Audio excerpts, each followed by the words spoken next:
let's say somebody has to give the big speech at the conference or at the meeting or something, and they're not confident about it. Well, you're confident in a great many things. You're confident that you can tie your shoes. You're confident you can walk down the street. You're confident you can ride maybe a bicycle or something like that. Zip up a jacket, button your shirt. You're confident in a great many things. Where do you feel that in your body? And now let's link that feeling of confidence to giving that speech, and then practice that. Even if you don't believe it, even if you have to pretend, it'll literally wire your brain.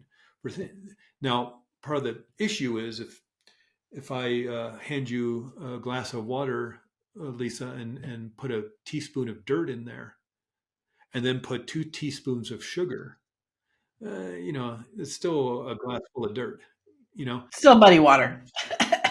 Yeah, if you want to remove the dirt and things, but there are ways of improving your life.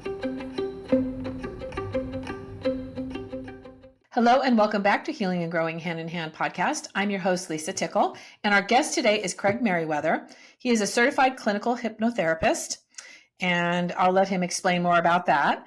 But I don't know if I really want to get into what we're going to kind of talk about, but I guess why don't we start with letting you kind of introduce yourself, and then we'll I don't want to give away the goods yet of what we're going to talk about. So why don't you go ahead and explain what about you? Well, yeah.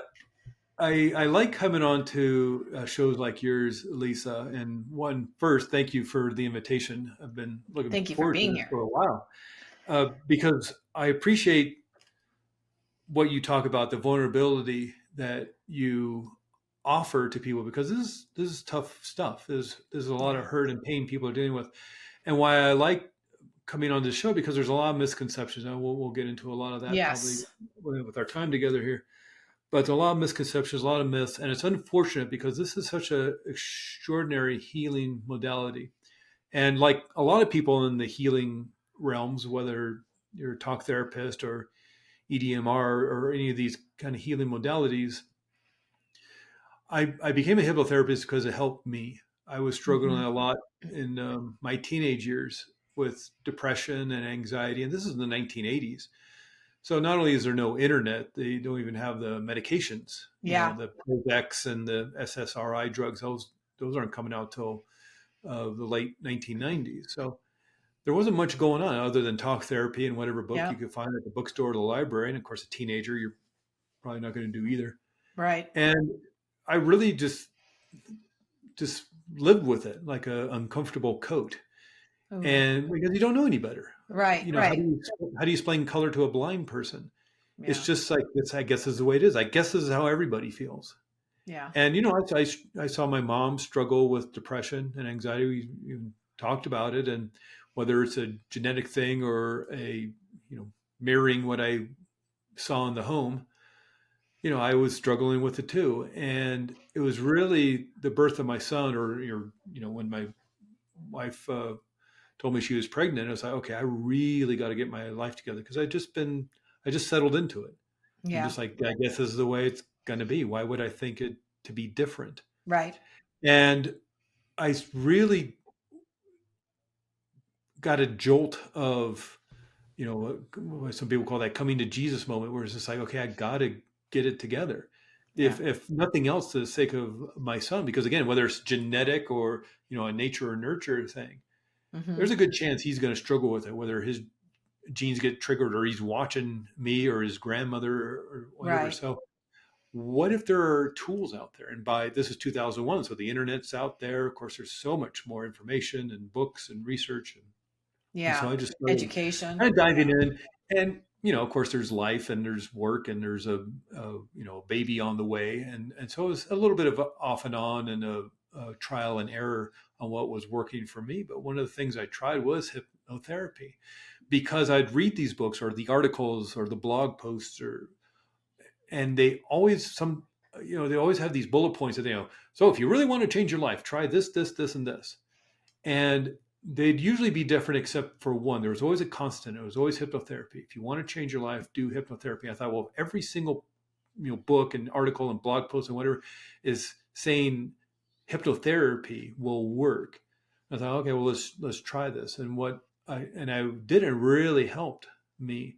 And I, like a lot of people, you you get excited about it. You say, my God, this is helpful. Why doesn't everybody know about this? Yeah. And so I talk about, and I wrote a book called Depression 180. This is like 2010. And I tried to do telesummits. Back then it was telesummits, and podcasts were just starting, and radio, and talk about it. But really there was always this gnawing, I guess, at me. I was like, God, it would be great if you could do this work, become a hypnotherapist. And at point, my son was getting older and not needing as much attention from mom and dad, I guess, there became an opportunity to study and train to become a hypnotherapist. And I went to an extraordinary school, the Hypnotherapy Academy of America, and the premier institutes for hypnotherapy training in America. People come from all over the world to come to this school. And it's 500 hours. It's, wow. What was that? 10 weeks. It was 2.5 months, Monday through Friday, 9 a.m. to 6 p.m. This isn't like a university class where it's, Tuesdays and Thursdays afternoon from 1 to 2. This is 9 a.m. to 6 p.m. Monday through Friday, 500 hours of training over the course of 2.5 months. And it's extraordinary. I mean, a lot of people you got to be really careful when you're, researching and doing your due diligence to make sure that people you're working with have some good education. Because sometimes people just have like this 20-hour course that they took over the weekend over video. Yeah. Never even work with anybody. So it's extraordinary healing and extraordinary modalities. And I've been working with people for so many years, because what I like about this is, a lot of people say, well, I don't want to lose control, and I want to give up secrets, and I don't want to be hypnotized. Well, the thing is, you're already hypnotized. If you're struggling with being triggered with some unknown environmental cue to create anxiety or panic or fear or anger, you're already hypnotized. Why is that? Well, because I think mainly it's a safety protocol your subconscious mind has created to protect you, to keep you safe, and to armor you. Oh, and the feeling states of anxiety, the feeling state of anger, the feeling state of fear, it's a warning signal that there's danger. So if somebody pulls a fire alarm in a building, the sirens are going to go off, the strobe lights are going off, warning everybody that there's danger, you need to get to safety. Well, we also have a warning system. So when your subconscious mind picks up some sort of threat in your external environment, whether real or imagined, whether you know about it or not, whether it's conscious or unconscious, it's going to warn you that there's danger. And that warning signal is the feeling state within your body. Your mind is trying to get your attention by turning up the volume on anxiety or anger or fear or overwhelming worry. And if we listen to it, then we can keep ourselves safe, keep ourselves protected. But sometimes if we're not listening or we're ignoring it, the volume gets turned up. And one of the big issues around the trauma and the hurt and the pain and the anxiety that we're feeling, or the anger or the fear that we're feeling, is that what you practice, you get better at. Oh, yes, so true. And of course, we know that if you've ever learned a musical instrument, you learned how to play guitar, violin, or piano, or you've learned dance, or you've learned martial arts, you don't get a black belt on your first day of martial arts class. True. You have to practice to get to that level where the moves are automatic. We know this from learning a foreign language, or even as a kid learning to walk. What you practice, you get better at. So what if you're practicing anxiety? What if you're practicing fear? Are you literally not just wiring that into your brain so that as you get older, you just get better and better at it? It becomes quicker and more automatic. So in a sense, you've hypnotized yourself to react in a certain way. I mean, the amount of effort it takes for your body to switch from the parasympathetic nervous system, the relaxation response, over to the sympathetic stress response, fight or flight response, is pretty extraordinary, because your brain has to start creating that adrenaline and that cortisol. You probably, Lisa, and a lot of your listeners have heard of those crazy stories of the grandmothers lifting babies off of cars and things. Oh, yeah. Adrenaline doing that. That's not coursing through your body. Your brain is creating these neuropeptides, these molecules that create the feeling state in your body, the feeling state of fear, of anger, of joy, of happiness. But these are literal molecules of fear, molecules of anxiety. They're hundreds of millions coursing through your body. your body's now moving 300% more blood to the big muscles of your arms to fight, 300% more blood to the big muscles of your legs to escape. That's got to come from somewhere. So it's turning down the power on your immune system, on your digestive system. This is why people get sick when they're stressed. This is why people create irritable bowel syndrome. Irritable bowel syndrome is mostly hypervigilance and stress. And so the amount of effort it takes to switch over into the fight or flight stress response is extraordinary. And you're doing that automatically without even maybe understanding why it's happening. You're already hypnotized. And more than likely, you're using the instructions that you set up as a child. Yes. And maybe the best thing for you to do as a child was to keep yourself small, to hide. Maybe that was the best thing you could have done as a child to keep yourself safe and protected in a home that was abusive. Or a situation at school or whatever the situation was. The best thing as a child you could have done is make yourself small, hide your light, hide.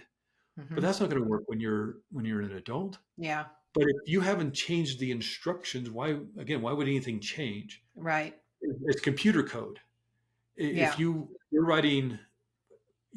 creating accounting software for your business and you put in there 2 + 2 = 5, well, it doesn't matter how much you type on your keyboard or slam the keyboard with your fist out of frustration, or go talk to your friend and vent about how frustrating it is that your computer program is telling you 2 + 2 = 5, or take a Sharpie, take a marker and write on your computer screen 2 + 2 = 4.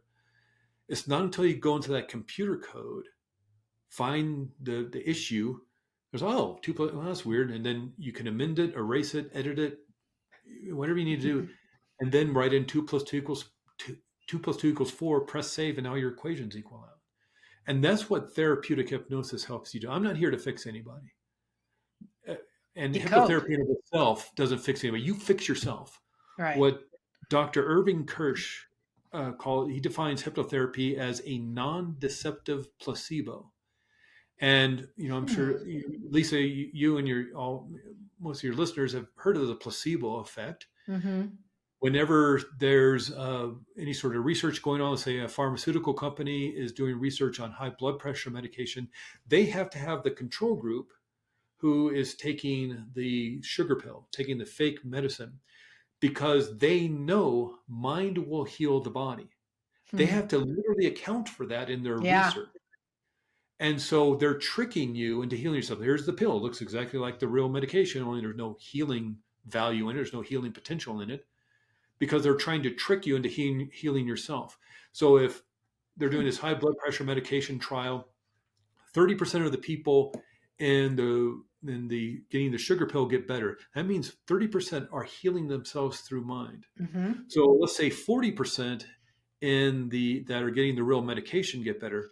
Well, they have to subtract 30% now, because maybe they're getting healed through their own mind as well. So really only 10% got better.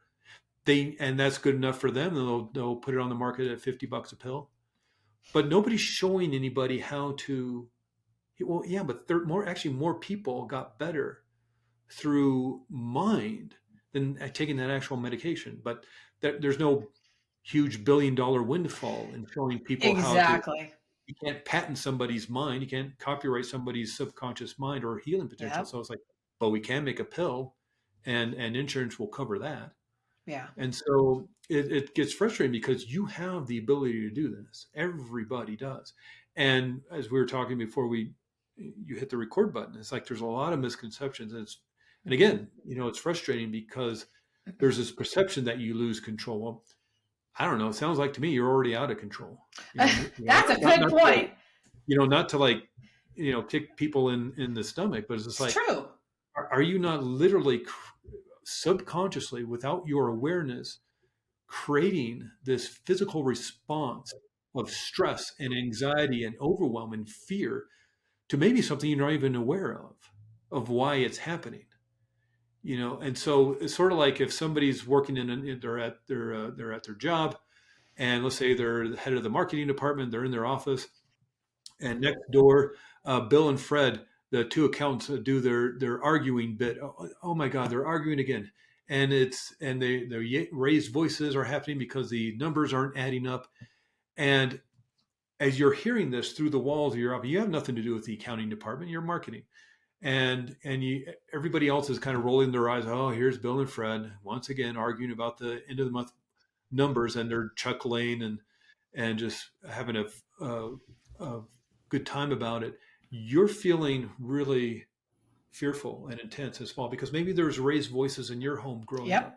Yep. And this is a cue, a trigger. It's like, oh my God, there's raised voices. There's going to be throwing things, and I need to hide. I need to make myself. You're an adult. You know Bill and Fred. They're the two idiots who argue at the end of every month because they can't get along together. It has nothing to do with you. Mm-hmm. But that arguing is triggering a response to protect you.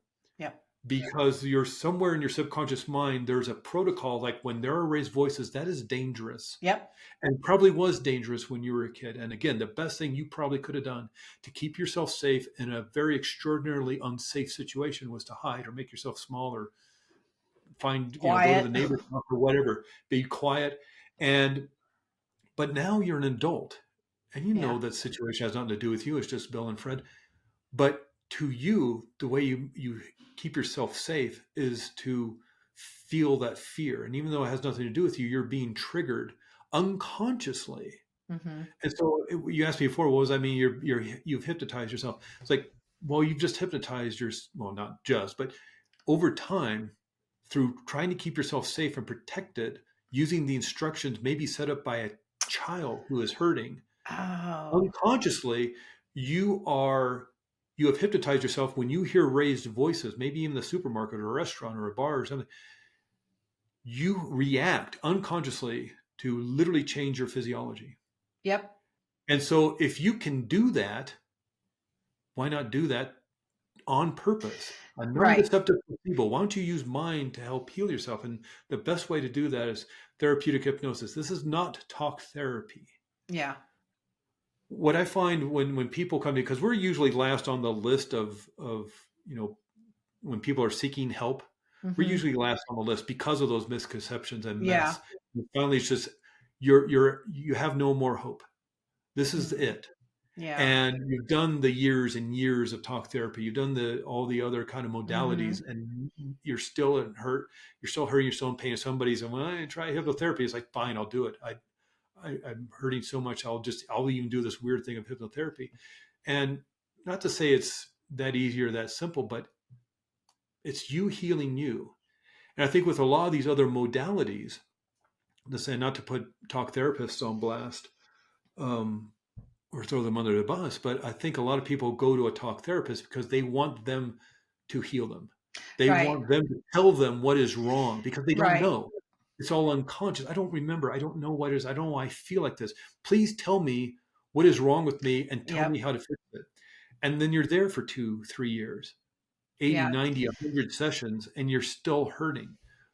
You know what the problem is.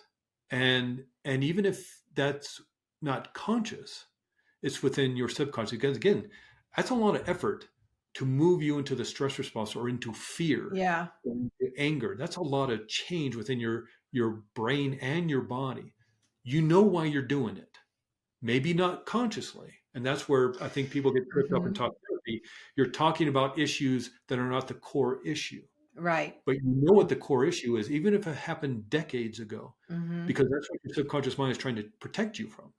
Your subconscious mind is for you. It may not seem like that sometimes. But your subconscious mind is 100% for you, but it's for your survival, your protection, your safety. Not necessarily your happiness and your success. Exactly. So it knows why it's doing it. And if you know through the placebo effect that mind can heal itself and the emotions and the body, why not do that? And I think what also trips people up is because of people's stories. Well, it took 2 years of talk therapy and it's like, they don't understand that people heal in an instant. Now let me put an asterisk next to that. There may be some setup or some lead up to that change, but change happens in an instant. Just like that trauma or that fear or that anxiety or that panic, just as that trauma was installed in an instant due to what maybe was going on in the home or at school or somewhere, that car accident, just as trauma can be installed in an instant, why wouldn't you be able to heal it in an instant? I mean, who told you that you couldn't? And what is it to their benefit that it takes you years to heal? And so, what's extraordinary about this modality is what the problem is. And more importantly, what the answer is. You know what to do about it. Maybe not consciously, but that's why we quiet down that conscious level of mind. Your subconscious mind, yes, it's running your immune system, running your digestive system, it's beating your heart. We don't have to think about these things, which is great. It's also holding on to those habits of like tying your shoes and walking down the street and riding a bicycle and all those things. It's holding on to all of those, but it's also holding on to the hurt and the pain and the trauma and the fear because it doesn't want to experience it again. It's armoring you because again, its main job, its main task is your survival, your safety, and your protection. And so it has this kind of filing cabinet within the subconscious mind of all these files. And when there's hurt and pain and wounding and trauma, whether it happened yesterday, last month, or 50 years ago, it's putting that into that filing cabinet. So it's there. Now, and if anything in your external environment, whether it's Bill and Fred in the next door office or something in traffic as you're driving home or something at the supermarket or something a family member says to you, if anything, your external environment triggers one of those files, you'll get the warning signal. Again, the warning signal, not lights and sirens like a fire alarm, but anxiety, stress, anger. You may not know what it is. Yeah. What the trigger was. All of a sudden you just feel really anxious, maybe even sweaty or clammy, or your stomach's upset. And it's trying to warn you there's danger. Now, it's a very highly emotionalized way of trying to keep you safe and protected, but that's the way the unconscious part of your mind works. The conscious mind, that's your logical mind, your analytical mind, that mind that creates your goals and the plans to achieve those goals and the willpower to get up early, to go to the gym before work and all that stuff. That's the conscious mind. But what neuroscience, what the neurobiologists tell us is that conscious mind only makes up 5% of mind. Subconscious mind is 95% of mind. So whenever there's conflict between the logical mind and the emotional mind wins every time. Yep. That's why when you get into these situations where you're trying to analyze logically what you're going through, what you're doing, well, no wonder you're there for, 6 months, 8 months, 2 years, 4 years. You're still talking about the same thing. The problem does not reside within the conscious level of mind. It's all within the unconscious. And how do you talk about something logically, analytically with the conscious mind if it's in the unconscious? And so with therapeutic hypnosis, just by relaxing the mind and body for a bit, you can bypass that conscious level of mind, just quiet it down for a little bit and access that doorway into the subconscious. And sometimes I tell you, it's just as easy to ask, what is the problem? Where does this hurt come from? When was the first time you ever felt that you were not worthy? Where's the first time you ever felt you didn't matter in life? Where's the first time you ever felt this fear? Your subconscious mind knows because it's holding on. Yeah, it's got the record. And so that, again, that's where healing happens.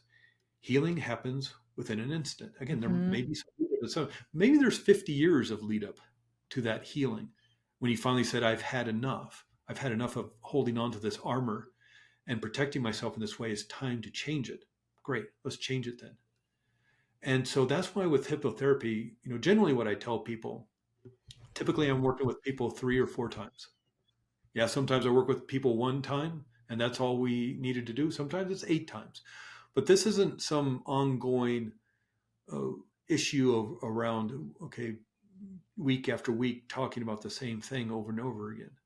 Because I don't know what's wrong with you. Yeah. But you do. Yeah, I'm just going to help you pull it out.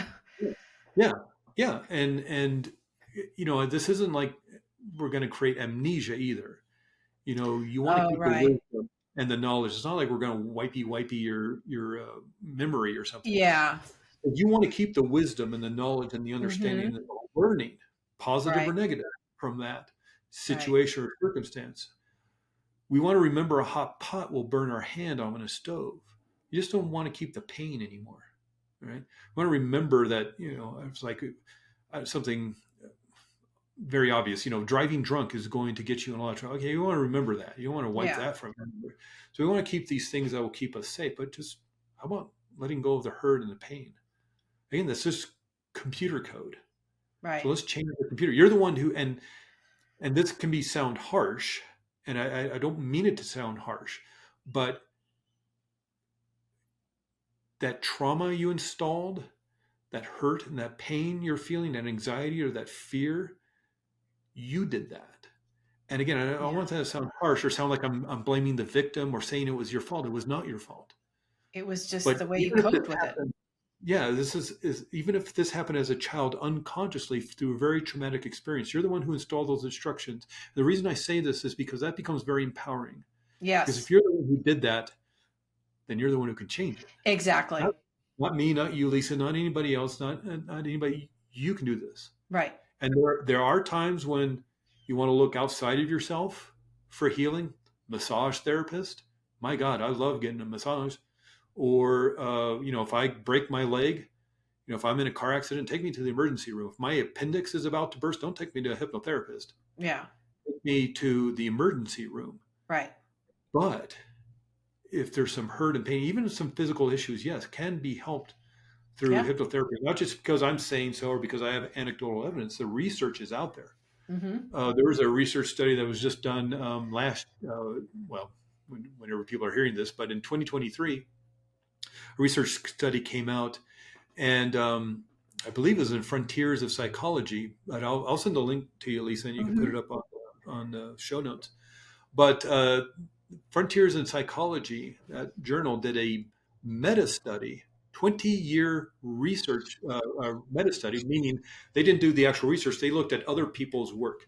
They looked at other people's research, 20 years worth of research into hypnotherapy, and found that there's a 99.2% efficacy rate, meaning it worked. And again, this isn't one study. This isn't two studies. This is decades, 20 years worth of research into hypnotherapy, and putting it all together, they found this stuff works. Again, not because I'm fixing anybody, not because of some weird voodoo, zombifying hypnosis trance state. It's because, like Dr. Irving Kirsch says, it's a non-deceptive placebo. You're going to fix yourself. And it works for so many things, not even healing. Harvard did a study with broken legs, people with similarly broken legs, casts on their legs, using hypnotherapy, found that using hypnotherapy healed the broken leg 40% faster. Whoa. So people with hypnotherapy got their casts off in 5 weeks, and people not using hypnotherapy got their casts off in 8 weeks. Wow. Okay, they still had to have a cast on their leg. They still had to go get x-rays and have a doctor check them out and all that. But by using mind, they healed faster, right? Because that's the healing potential you have within your powerful subconscious mind. It gets a placebo effect. And it hurts, not just physical things, or irritable bowel syndrome. Yeah. Tons of research over the last 30 years or so, because most of irritable bowel syndrome, IBS, is caused by hypervigilance, stress, and anxiety. Ooh. What's the cure for that?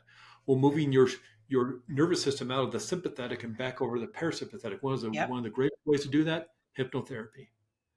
And so tons of research showing that hypnotherapy will not just deal with some of the symptoms, will cure irritable bowel syndrome. Ooh. And not that hypnotherapy is doing it, but you are turning off the stress response, and so all that energy can go back to your digestive system. It will fix itself. Placebo effect. There is and then I'll take a breath. It's fascinating. Give your show back to you, but because I get so excited about this because it's extraordinary what you are able to do. And I mentioned Dr. Irving Kirsch a few times, and in the early 2000s, he wrote some books about Prozac and a lot of the SSRI drugs, selective serotonin reuptake inhibitors. And part of his research is he got some research, unpublished research from the pharmaceutical companies. Now, there is no law that says you have to publish your research. There is no law that says you have to show the public what you've studied and what your research says. But some of that research was funded by the National Institutes of Health. That's a government agency. So you have to give the government your research to put in their big, Raiders of the Lost Ark warehouse. Yeah. And so it's there. It's owned by the government. The taxpayers pay for it, so it's theirs. They don't have to publish it, but they can't destroy it either. And Dr. Irving Kirsch got a Freedom of Information Act to look at this research. One of the research studies, just one, not all of them, but one research study showed that 90% of the control group healed their chronic depression. Now this isn't Monday morning blues because you got to go back to work, or your team lost the game on Sunday, or your favorite TV show is over and concluded. This is chronic depression of years. 90% healed themselves because they were tricked into thinking they were getting an antidepressant. So their body and mind and brain healed itself. 90%. So what are you capable of? Yeah. And that's a lot of thing. Again, there's the hypnosis. A lot of this work is dehypnotizing people from the belief that maybe they can't heal themselves, or they need to seek outside help. And sometimes that's very useful and helpful, especially when your appendix is about to burst or you've been in a car accident. But in terms of the trauma, you can't imagine how powerful you are. Yeah. And just tricking people into healing themselves is possible. What if you told them you're there to heal, and we're going to use your intention to want to heal to empower you even more? Because a lot of this work is just your intention. Again, I can't control anybody. I can't make anybody do anything they don't want to do. That's why smoking cessation is not 100% guarantee, because if the person doesn't want to quit smoking, they're not going to quit smoking. So that's why I can't go into Las Vegas casinos and bars and whatnot and wavy, snappy, make everybody quit smoking, because they may not want to quit smoking. I can't go into prison and hypnotize everybody to be upstanding, law-abiding citizens. I can't go to the leaders of the world and create world peace. I cannot get Elon Musk. I can't hypnotize Elon Musk to write me $1 billion check. The reason why I don't have $1 billion check from Elon Musk is because he doesn't want to write me one. Right. So if you come to me and you want to quit smoking, you're going to quit smoking because that's what your intention is, to quit smoking. But I then can't add in, and now you're going to go rob a bank later this afternoon, and we're going to split the loot. Or now you're going to go assassinate the prime minister like Jason Bourne or something. That's not the way this works. It's your intention. And I think a lot of people get tripped up. Yeah. Because they see the shows. They see the Las Vegas shows or the comedy club shows or the YouTube videos of those shows. And please understand that while entertaining and funny and weird and strange, please understand that every single person up on that stage volunteered to be up there.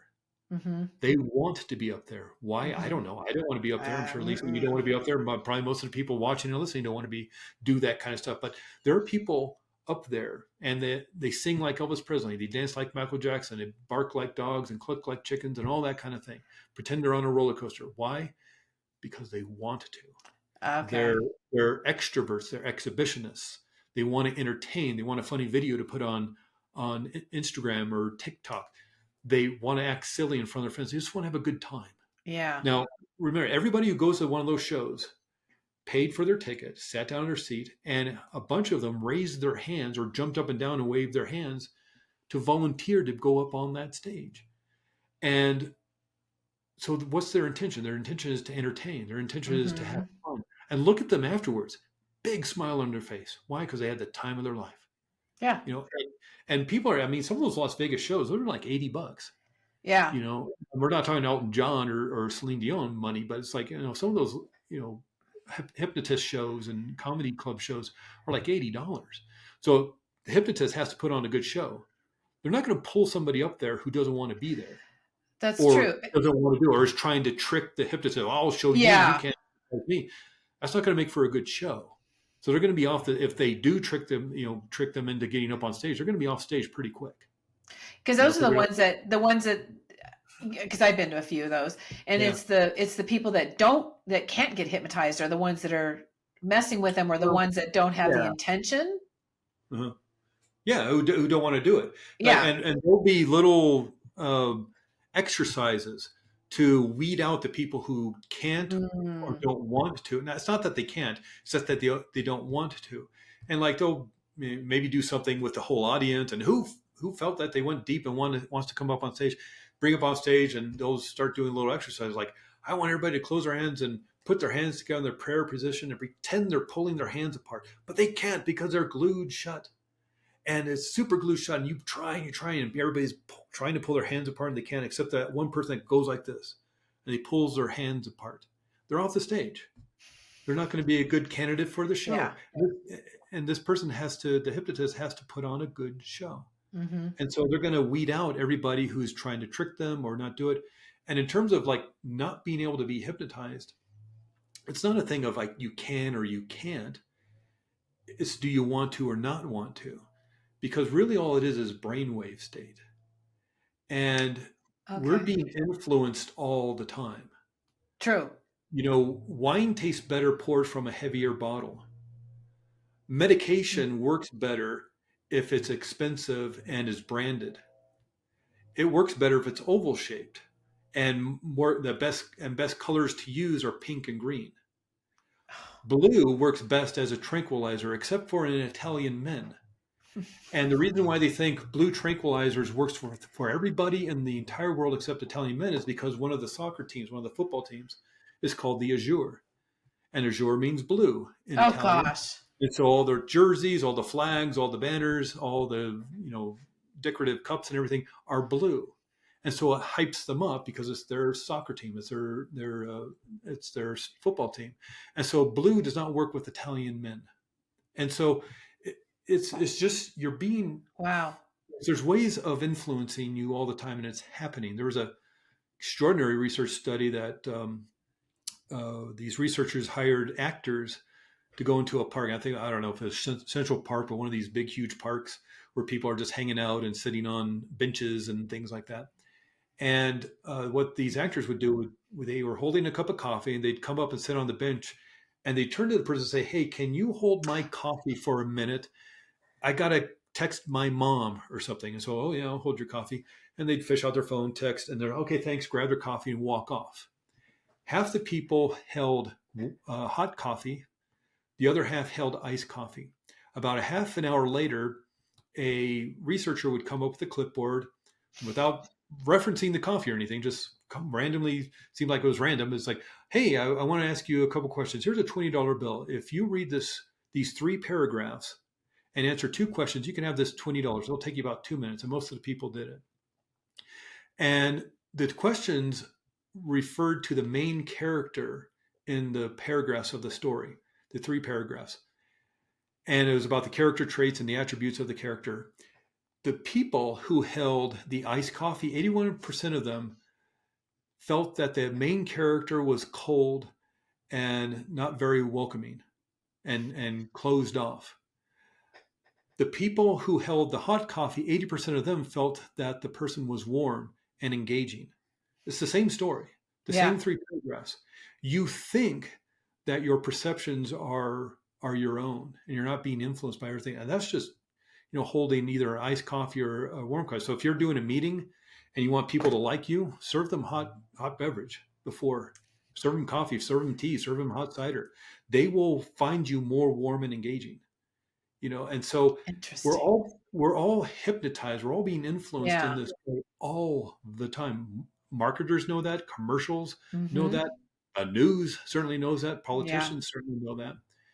And so, again, it's not that hypnotherapists are the one doing it. We're the only ones doing it that are telling you we're doing it and giving you back control. And again, most of the work is de-hypnotizing you. Aren't you already hypnotized if you're literally creating that physical response to a trigger you're not even aware of? You're already hypnotized.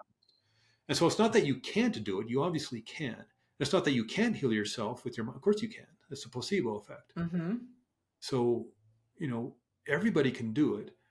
And we could do this work with your eyes open in a crowded airport under fluorescent lights. It's nicer if it's, in a comfortable office or over in your home if we're doing it over Zoom, which works really well too, because you feel comfortable and safe and relaxed in your home. In fact, there's some research that shows Zoom sessions work better than in person. Interesting. Yeah, that makes sense. And if you live in a big city, you don't have to drive across town on a Friday afternoon, to get your appointment on time. But in terms of can you or can you not be hypnotized, it's really just brainwave state to move into that state of quote unquote hypnosis. And the famous brainwave states we learned about in school were beta, alpha, theta, and delta. Beta, being consciousness, and it's literally just how fast your brain cells are firing together. And so whenever, you walk down the street, or I wave my hands around to talk, or you think a thought or feel an emotion, you're firing brain cells, and it moves in a wave like fashion from back to front to back again. That's one wave. And in consciousness, in the beta brainwave state, we're firing somewhere around 18 to 20 cycles per second. Whoa. But when you move into more daydreamy state, or like you're kind of watching TV, and so you're there, but not really there, or you zone out, or like you're, back in high school math class, and you just kind of start staring out the window because it's boring, and you're thinking about the weekend and how much fun you're going to have. You've just slowed down your brainwave state and moved down into the alpha brainwave state, firing about 14, 13, 12 cycles per second. And then you start doing one of these, and your head starts nodding down, you're falling asleep. You're not really asleep, but you're not really awake either. Now you're in the delta brainwave state, firing about 6 cycles per second. You may fall asleep. That's 1/2 cycle per second. Or let's say you're back in high school math class. I'm back in high school math class, and teacher sees me falling asleep. I was staring out the window thinking about how much fun I'm going to have this weekend, and then I start falling asleep. I'm moving from beta to alpha to theta. And teacher says, "Hey, Craig, why don't you come up here and do the problem on the board?" And now I'm wide awake. Looking at the problem. All the kids are staring at me. The teacher's staring at me. And I'm like, I'm embarrassed. I'm humiliated. I don't know how to do this problem. Now I'm firing about, 30 cycles per second because I'm stressed. And so those are all altered states of consciousness. I've altered my state of consciousness about 3 or 4 times just there in high school math class, just in about 7-8 minutes. And so this isn't like you can or can't. It's just you are. Yeah. You may be aware of it. If you've ever been bored in a meeting at work, or just bored at work, and you started thinking of something else, thinking of something in the future, or remembering something in the past, you've just moved into the hypnagogic trance state, which is alpha, theta, and delta brainwave states. So it's not that you can't be hypnotized. You can't. Watching TV puts you in the alpha brainwave state. That makes sense. So you got to be really careful about what you're watching. Yes, I say that all the time. If you're in the hypnosis altered state of consciousness, and in a very very influential state of mind, what are you watching? The news, politicians, commercials, horror movies? What are you watching? Yeah. That's influencing you because you're now in a altered state of consciousness of the alpha brainwave state. And so you got to be really careful, because not only can you be hypnotized, you are being influenced by commercials, by news, by politicians, by, whatever, even just watching a movie. Yeah. Are you crying at the end? Are you laughing? Are you upset? Are you angry that the hero got shot? Or, are you crying because somebody's passing? You're being influenced. It's real. You just saw the actor on late night TV last night. That's why you're watching the movie, because you heard them talking about, the actor's still alive. Yeah. But yet you have removed yourself from kind of the quote unquote reality, and you've engaged subconsciously with this story by moving into the alpha brainwave state, by altering your state of consciousness. And because of the music and the close-ups and the zoom shots and all these things, you're being manipulated to feel a certain way, either sad or happy or excited or whatever. And you are. So it's not that you can't do this work. You're doing the work. It's just when you do a hypnotherapy session, you're doing it on purpose, and you're actually doing it with control. And to a certain extent, if you're hurting, you're in pain. I don't know, this may not be the exact correct way of saying this, but you've already lost a certain amount of control. True.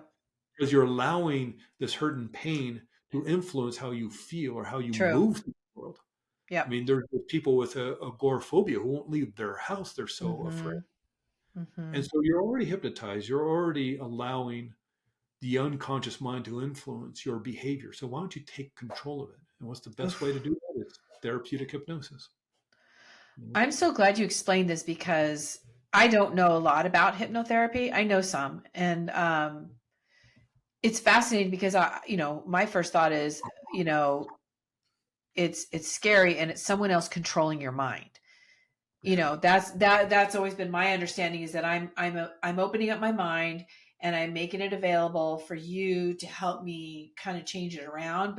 But how I looked at it is that I was letting you have the control of fixing me. And that's where it gets scary. And that's always been my hesitation about it, because I'm like, I'm not gonna, I've always been one, I don't like to lose control. Right. Right. Oh, so yeah. that's why that's why I don't get drunk. That's why I don't, because I don't want to lose control. And so the thought of hypnotherapy has always been like, ooh, I'm handing myself over to someone, and I better know that they're safe, because they're going to have control over me. And what you're saying is, you're just really helping someone create a space to work through this, because we're already doing this ourselves. Yeah. Right. Like you say, we're already hypnotized, and it makes such sense. I mean, this is so good. This is so interesting. And one of the things I was going to say is, when we have that situation happen to us when we're little, and we find that way to get through that moment, and we hypnotize ourselves. And I just say, it's like, I had a situation happen in my little mind. I found a way to get through that moment. That moment sticks in my head and is stored in my subconscious, so that I know in the future, note to self, the next time something like this happens, this is what I do. Well, it worked at that moment. And this is what you were explaining. It worked at the moment. It got you through that crisis.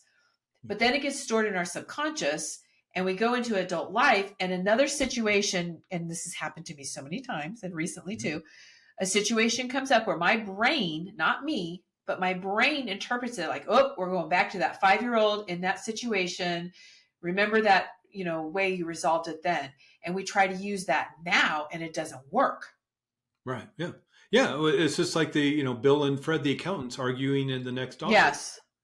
While everybody else is laughing and rolling their eyes. That could be very frightening to you, because that's what sounds like your home was like when you were 5 or 6. And the best thing you did was to hide and to snuff out your light, and to keep yourself small, and not, bring attention to yourself, because then the violence or the trauma gets focused on you. But until you resolve those instructions set up by a child, why would anything change? And it's all happening automatically. Again, you're already hypnotized. You've already lost control. So really, this work is giving you back control, giving you back your ability to gain power. And it doesn't have to take a long time. Just as a quick example of a real person I worked with. I live in Flagstaff, Arizona. And during the COVID years, I was doing some online classes for the cancer support community of Arizona. Although technically, because it was Zoom, anybody could join the classes if you heard about them.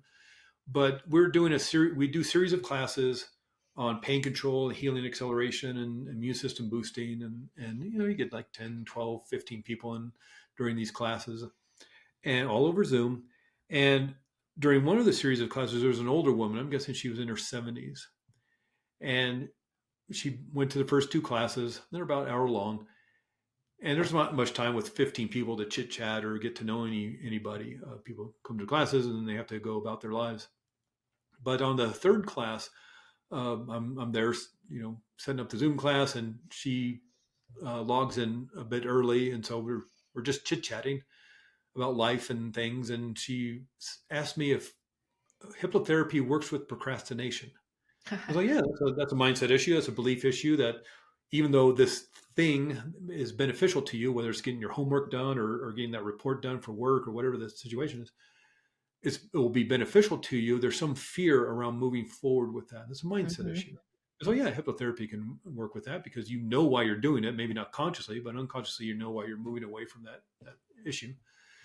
And so we actually set up an appointment for the very next day, because I had an afternoon appointment available. And what's interesting about this work, when your subconscious mind realizes you're going to be doing some healing work on a very deep level, it'll come to the conclusion, well, we can work on a problem, but why not work on the problem? And so 24 hours later, we get on a Zoom call to do this session. And she says, I know I told you I want to work on procrastination, but what I really want to work on is why I don't matter in life. This is a 70-year-old woman who thinks she's worthless and doesn't matter. It has no worth. I said, okay, yeah, we can absolutely work on that, because again, that's a mindset issue, a belief issue, but it's also attached to a feeling state in the body. Because just like anxiety has a feeling state, anger has a feeling state, fear has a feeling, joy, happiness has a feeling state. Not feeling worthy has a feeling state somewhere in the body.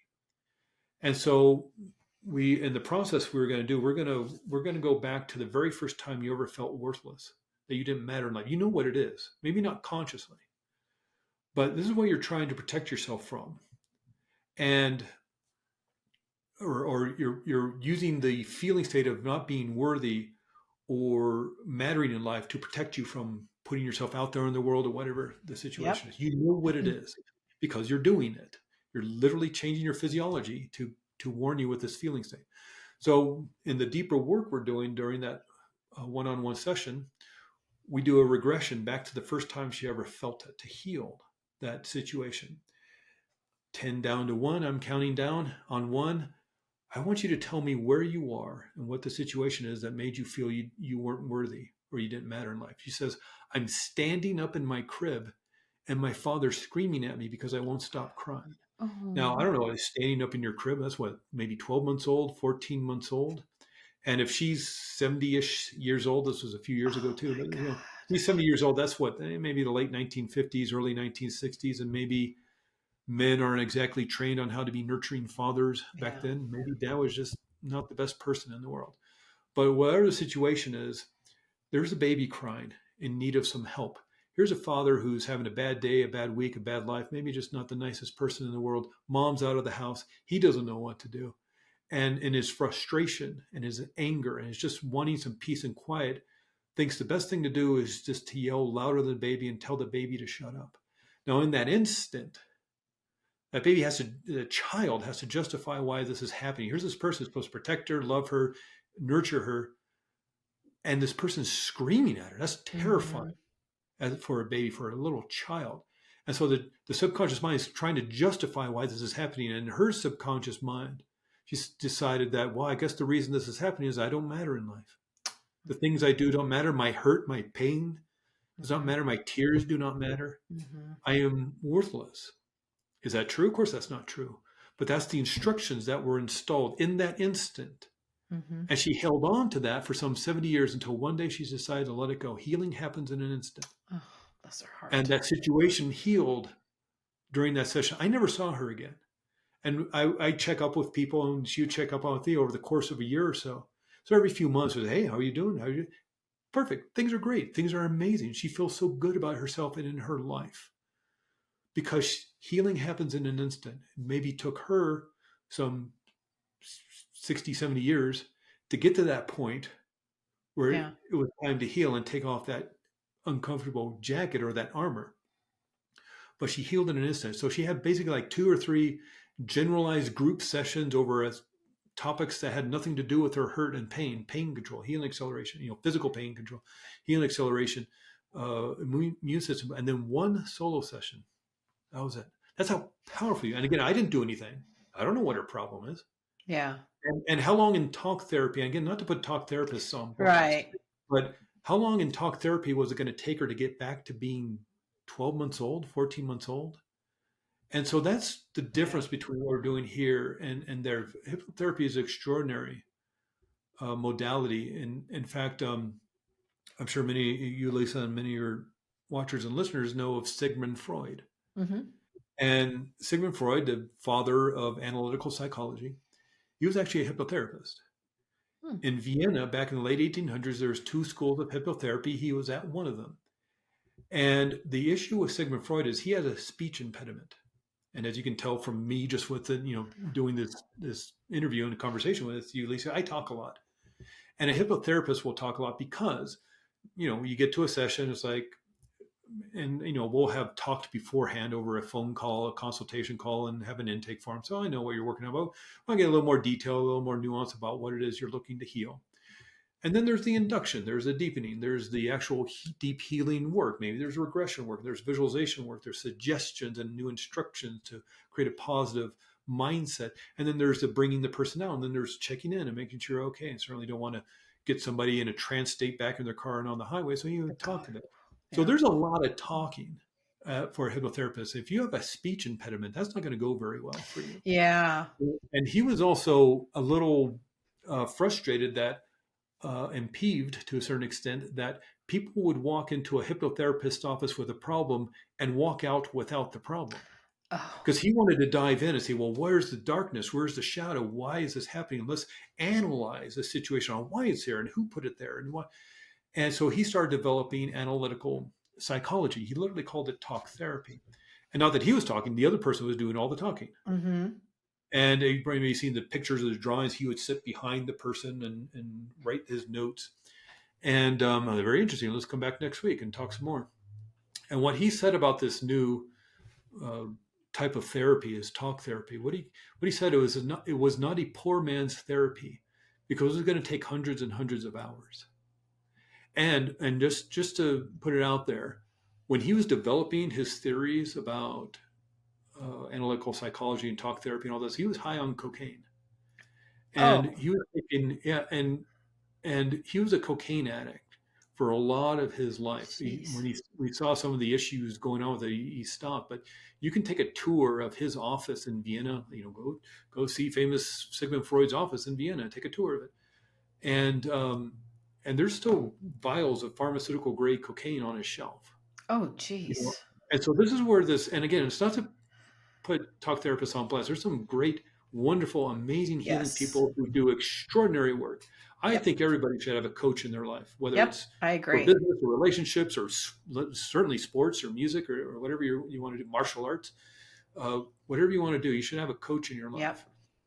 But in terms of, just randomly shining a flashlight in the dark and hoping you hit upon something that's going to create healing, I don't know. If you know what the problem is, let's just fix it. Well, and I say on my podcast so often that there's a place for talk therapy. But when it comes to trauma, talk therapy isn't going to help, especially in the beginning. It's just not. You're not going to dig in, because you're right. You have to get into the subconscious and you have to get into the physical part of it. And talk therapy isn't going to do that. Yeah. Yeah. And again, I don't want to disparage anybody's healing or the healing work they do, or the amount of study it takes to become a counselor or a social worker or a therapist, because it's extraordinarily difficult to do that kind of training and things. But it's also frustrating to get people in your office or on a Zoom call said, yeah, I've been doing therapy for 3 years and I still hurt. Oh God. Yeah. Like, yeah. That's 52 weeks a year. That's a lot. 150 sessions. Yeah. And yeah, there's probably some help there, like dealing with relationships at work or in family or something. But if you're not working on the core issue, what are you doing? Yeah. You're working around the core issue. That's what you're doing. You're working around it. Yeah. One of the things, I wasn't going to say what we were going to kind of talk about, and you kind of touched on the first thing, but I was going to talk about the 3 takeaways, which is something you put in your guest form, and it was really interesting. And you kind of already talked about the first one, which is it doesn't take months or years to change your mindset. So you just did you did such a great job explaining this. Seriously, I have a whole new understanding and respect, because this is stuff I just didn't know about it. So it's great. And then the second one is, imagine you are the person you want to become and literally rewire your brain, which is, you were starting to kind of touch on that. Okay. Yeah. That's really interesting. That actually comes from research, I believe back in the 1990s, where researchers wanted to watch the brain as it learned something new. They're getting all this new technology of MRIs and SPECT scans. They can finally watch the brain in real time, because before that, all they knew about the brain is what they could derive from sociological experiments and autopsies on dead brains. And so now they can actually watch the brain communicate with itself and the other neurons in real time. And so they wanted to watch the brain as it learned something new. And so they decided to teach people piano. So they brought in a bunch of volunteers who didn't know how to play piano. And they showed them the simple little scales and the exercises and the little songs you learn as a beginner.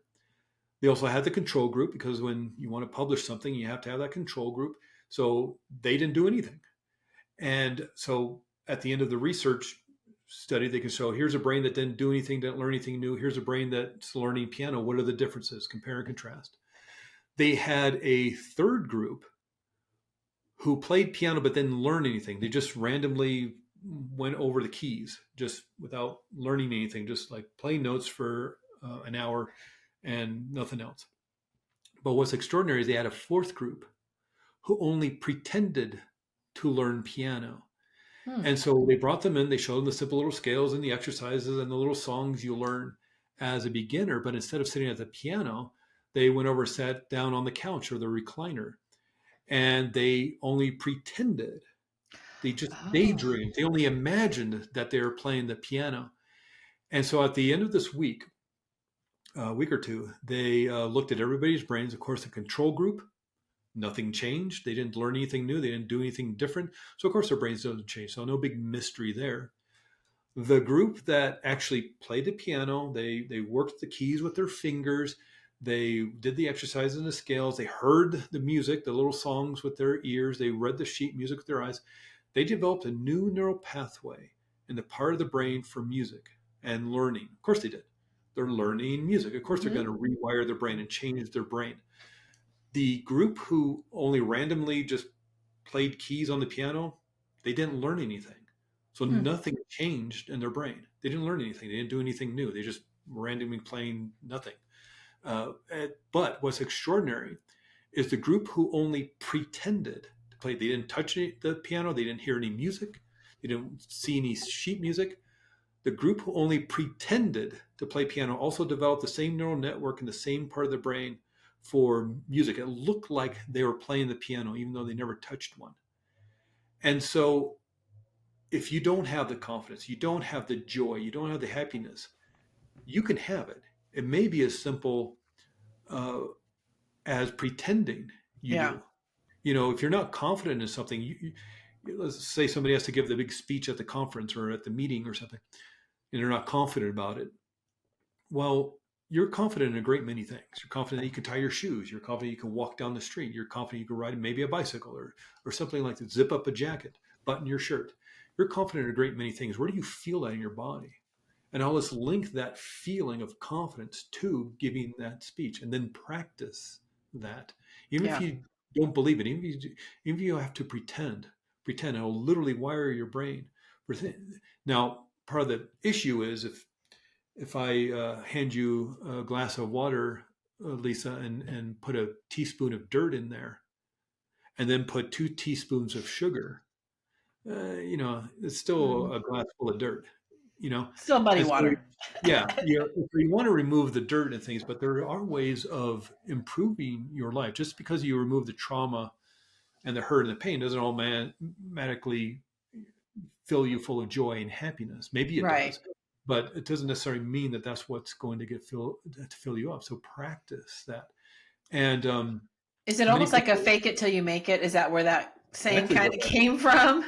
Exactly what that is. And many people, maybe Lisa and a lot of your listeners may remember the Soviet Union in the 1970s was very dominant in the Olympics and gymnastics. They had Nadia Comaneci and all those people. Yeah.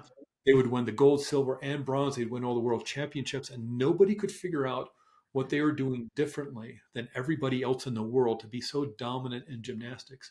And at the end of the 70s, the early 1980s, some of the athletes and the coaches started to defect, and of the gymnastics team.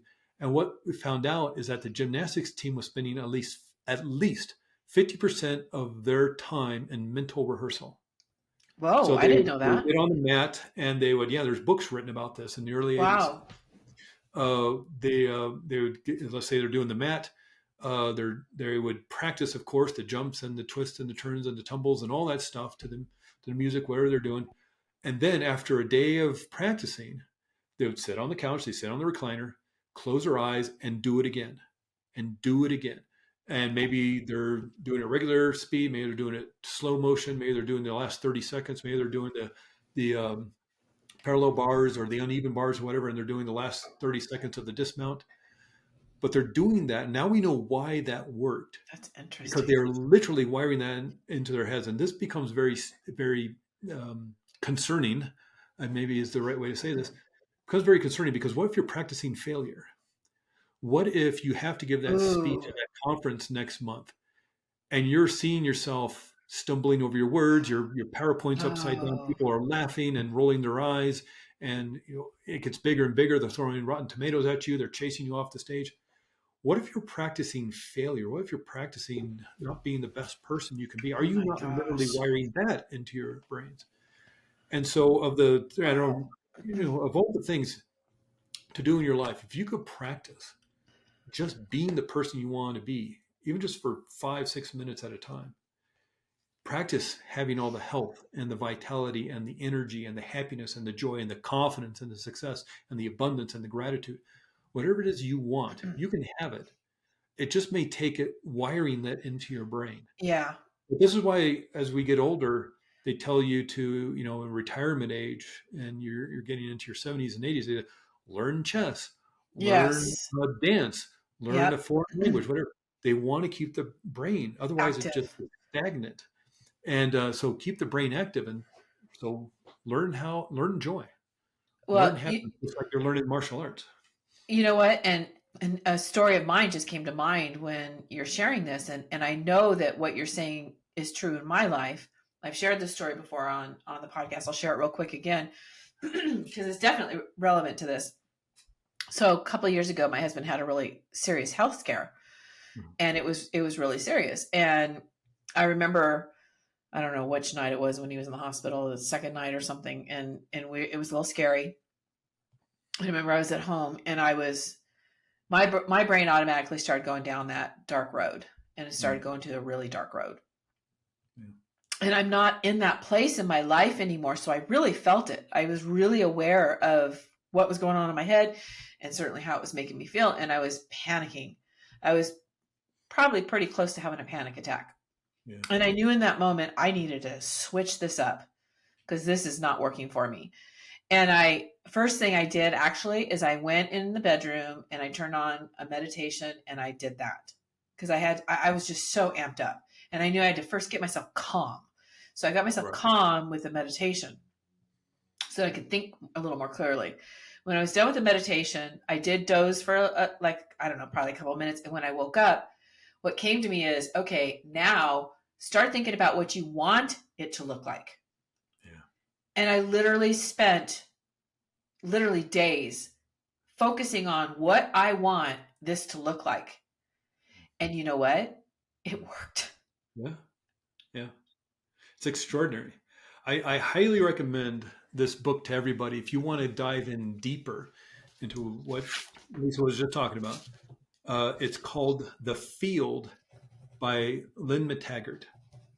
And you could probably, it's an older book. I think it's about 15 years old now. But what it is the science and the research behind what you were just talking about and why it works. Not only just with, things like creating your future, but things like intentional prayer. Yeah. Does it work? Yeah. Does it not work? Even crazy things like remote viewing that the government was researching. She has all that research, and she goes through it bit by bit and explains it all and shows you the research and shows you where you can find it. And it's called The Field, kind of like a field of flowers, but just The Field. And it's about using what you were just talking about, but backing it up with the science. Yeah. It's extraordinary how powerful we are. Yeah. I'm so glad though that you brought up, because I was so focused on that side of it of, thinking the positive. I didn't even stop and think about it until you said it of, going to the other side, because there's times I catch myself, and this takes practice too, because these thoughts come into our head, and I always call them sneaky, because they kind of they come in the side door. They don't come always face onto you. Next thing you know, you realize you're meditating on this thought or thoughts, and it takes you down a really dark road. And so that just gave me, I knew that, but by you saying that brought to the forefront of my mind that going forward, I absolutely need to be careful of that, because we tend to do that. We tend to just go there. If something happens, my brain has always gone to the worst, because my brain goes into problem solving mode. Yeah. And this is a entirely different conversation and probably not for here.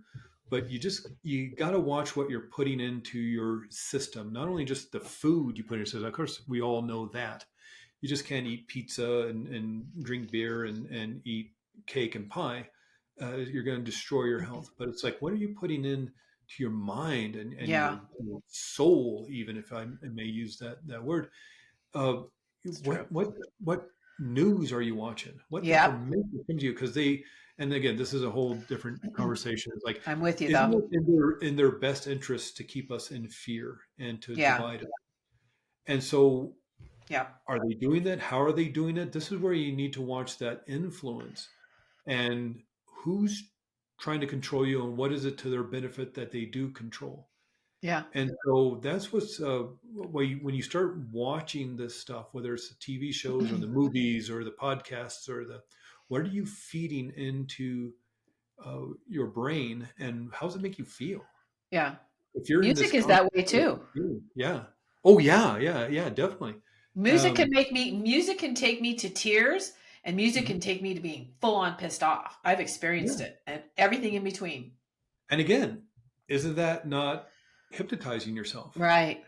I mean, if you can create an emotional response unconsciously just by listening to a piece of music, of a 3 or 4 minute piece of music, yeah, that's hypnosis. You're able to Wow. be or uplifting music.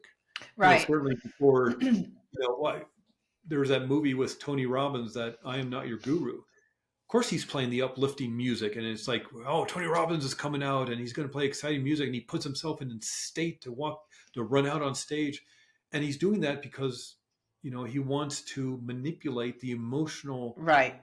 excitement of the people. And again, it's not like, I mean, we do that at football games, we do that at Sure. baseball, all this stuff. It's not that it's anything new or I don't know, maybe you could call it manipulative, but he's doing it, the flashing lights and the exciting music. And Music you and want to be part of the crowd and it's fun, but it's also, they're doing it for a reason, right.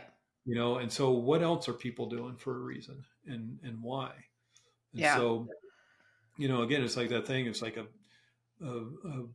wine tastes better poured from a heavier bottle. Yeah. Pills work better depending on the color and shape and how expensive they are. Yeah. Your perception of another person may depend on whether you're holding hot coffee or iced coffee. And so if it's coming down to that kind of level of minutia of whether you're holding hot coffee or iced coffee, what else is going on? Yeah. Seriously, because those are just so simple. Yeah. Yeah. And who knows that too? I mean, this isn't this kind of thing. It's like, if I know this information, if Craig Meriwether knows this, what do governments know? What does the news know? What do advertisers and marketers know? It's their life. It's what they know for sure, and they know how to use it. I'm learning so much about that. I'm telling you. This one's interesting. This third takeaway, and then I want you to share your simple techniques and strategies to dealing with anxiety and building confidence. You say it takes like 5 minutes, but this last one, your mind, and I know this is true. Your mind can't tell the difference between what's real and what is imagined. Yeah, it's huge. The best example of this is having a nightmare in the middle of the night. Yeah. And you're deep sleep, but for whatever reason, whether trauma or your brain's just trying to file away all the information you gained during your day, you have this crazy dream. And it's a cheeseburger and his two hot dog friends chasing you down the street throwing coconuts at you. It's ridiculous. It's never going to happen. And yet, even in deep sleep, your mind thinks you're being threatened and you're in danger. So even in deep sleep, it'll start creating that adrenaline and that cortisol. It'll start creating those neuropeptides of fear and anxiety and stress. 300% more blood, even in deep sleep, is moving to the big muscle of your arms to fight. 300% more blood in the big muscle of your legs to escape. All because of cheeseburgers chasing out the street, let alone if, let's say, a war veteran having a PTSD dream about being back home, even though the war was 30 years ago. Yeah. And so the reason, and that's just a generalized example of having a nightmare in the middle of the night, whether you've experienced it or maybe you know somebody has, maybe your children have. So what's happening in your waking life? If that's what can happen during sleep, what's happening in your waking life? Again, Bill and Fred, the accountants in the next door office, they are not a threat. They're just arguing because, the numbers, once again, aren't adding up at the end of the month.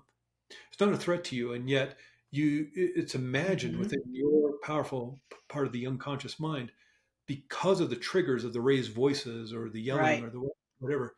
But there is danger. Is there danger? No, there's not danger. Bill and Fred are okay. They're just holler at each other at the end of the month. But in an imagined state, your unconscious mind thinks there is danger and will turn on the stress response. And so, it's like the same before taking a test, maybe like back in high school, or so many people have to take a professional exam, whether a real estate agent or lawyer, taking the bar exam, or electrician or plumbers or firefighters, whatever. You have to take a professional exam, and it's like the exam's not going to hurt you, right? But fear of failure, fear of being judged, and people walk into a test, or maybe I guess nowadays where a lot of them are happening online. You walk towards the time to take the test and feel that anxiety and the stress. It's not a life-threatening situation, but it may be important because it may be decide what college you're going to or whether you can start your career or any of that. But it's not life-threatening that you'll literally turn on the stress response to the point where you have such hyper-focused intensity on the threat that you forget all that you learned. Oh, you don't information backwards and forwards. You could teach the class. That's how well you know it. But when put in a testing situation, you forget everything you learned. Or you can't, or at least you can't even forget it. You just can't access it because you're in the stress response. And so, you know what it feels like? Because I just did this recently. I took my broker's license.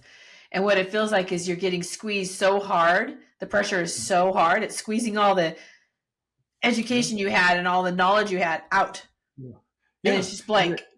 And there's another, 2-hour conversation about that. But, somewhere down the line, we were educated and trained to think tests were dangerous. More than likely, my guess, more than likely for a lot of us was that we were punished because we did poorly on the test. We didn't go to the dance. We didn't go to hang out with our friends. Or we had to take summer school because we didn't pass the math class or whatever it is. Or we didn't get into college we wanted. We got punished. And instead of a test being a sign of what you need to learn, right, and therefore, okay, well, it sounds like you need a little extra tutoring in this or that. Right. Instead, you got punished for it. And so now that you don't want to be punished again, or you don't want to, miss the next dance or not hang out with your friends. And so a test becomes dangerous. Yeah. And the more you practice that, now you find yourself, maybe getting your master's and not being able to complete the courses because back in the 6th grade, you didn't do so well on the spelling exam, whatever. And so again, what you practice, you get better at. And again, it's that thing of, your mind can't tell the difference between what's real and what's imagined. Yeah. So what are you practicing for? Are you practicing like the gymnasts? Are you practicing for success? Are like the piano players? Are you practicing playing piano so you'll wire your brain to look like you're a piano player, or are you practicing failure? So it just becomes more automatic that every time you get into a test situation that you don't do well. I worked with somebody, one of my first clients I ever worked with, extraordinarily intelligent woman. And she had trained, she'd gotten her master's degree, gone to graduate school, and now she wanted to niche and become an audiologist to work with deaf children, or children with hearing impairment. What an extraordinary career to get into. And she couldn't pass the licensing exam. She has her master's degree, and we're working, and not only there's like, one, you can't pass the test to start your career. I mean, she spent tens of thousands of dollars to get this training, this year-long training. It's something like $600 per test. And it doesn't matter whether you pass or fail. It was like $600. But she'd have to tell her family, she'd have to tell her friends, no, I didn't pass again. The humiliation, the embarrassment of not passing, even though she knew the information. And it it came back to starting the master's program, because in high school and getting her bachelor's, she was top of the class. She was the smartest person at the school. And when she went to get her master's, she switched schools. And now she's at a school where everybody was the smartest person at school. So she's in, she's at a school where everybody was the top 1%. And to compete and to still be at the top of the class of a school filled with top of the classers, if that's a word, she started stressing. She started becoming anxious. She started studying more and staying up late and not getting enough sleep, and spent 2 or 3 years doing that.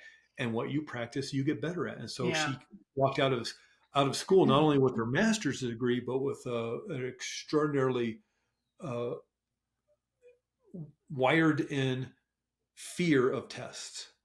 And now wanting to work with children with hearing impairment, she couldn't starting salary for an audiologist is something like $85,000. So not only spend all this money, and on the money on the test, and the embarrassment and humiliation of not telling her family she didn't pass once again, she can't start this career where, after a few years, you're probably making $100,000, $120,000. It's like, it's the extraordinary frustration of that and disappointment. And all because she had practiced being nervous before tests. Yep. It had nothing to do with how intelligent she was. Extraordinarily smart woman. But it's just, she had trained herself. She had hypnotized herself to the point where she couldn't even pass a test, even though she knew the material, again, backwards and forwards. And so what you practice, you get better at.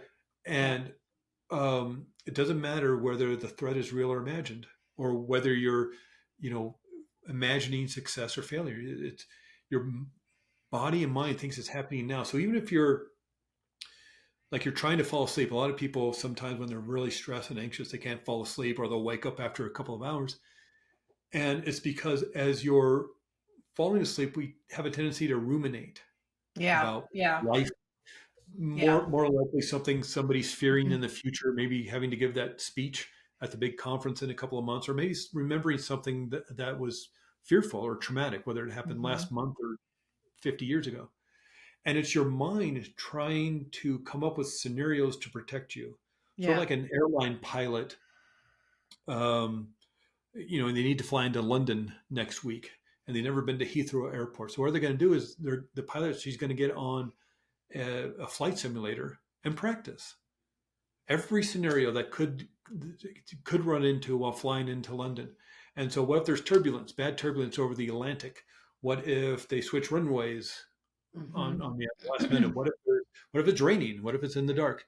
All these different scenarios they're going to practice. So when they actually do it, they're prepared for every scenario. That's what your mind's trying to do when you're ruminating at the end of the night, when you're trying to fall asleep. The problem is, it doesn't matter that the conference is, 2 months from now. It doesn't matter that trauma happened 50 years ago. Your mind and your body, your brain thinks it's happening right now. Even though you're cozy and comfortable in bed. Again, it doesn't matter if, it really is like you're experiencing a traumatic event again, or it's a cheeseburger chasing on the street. Your mind thinks it's happening right now. Yeah. And so we talked about doing showing you a exercise or two, a technique. Literally shut that down, and now might be a good time. Not only could you do this in the morning, or in the middle of the afternoon, but you can do this as you're falling asleep. And really quick, this is really simple. You can teach your little kids how to do this. This is how simple this is. And so it's very simply, it's a process, an exercise developed by Dr. Richard Nongard, who's a wonderful psychotherapist and hypnotherapist. And he calls it 3, 2, 1 reset.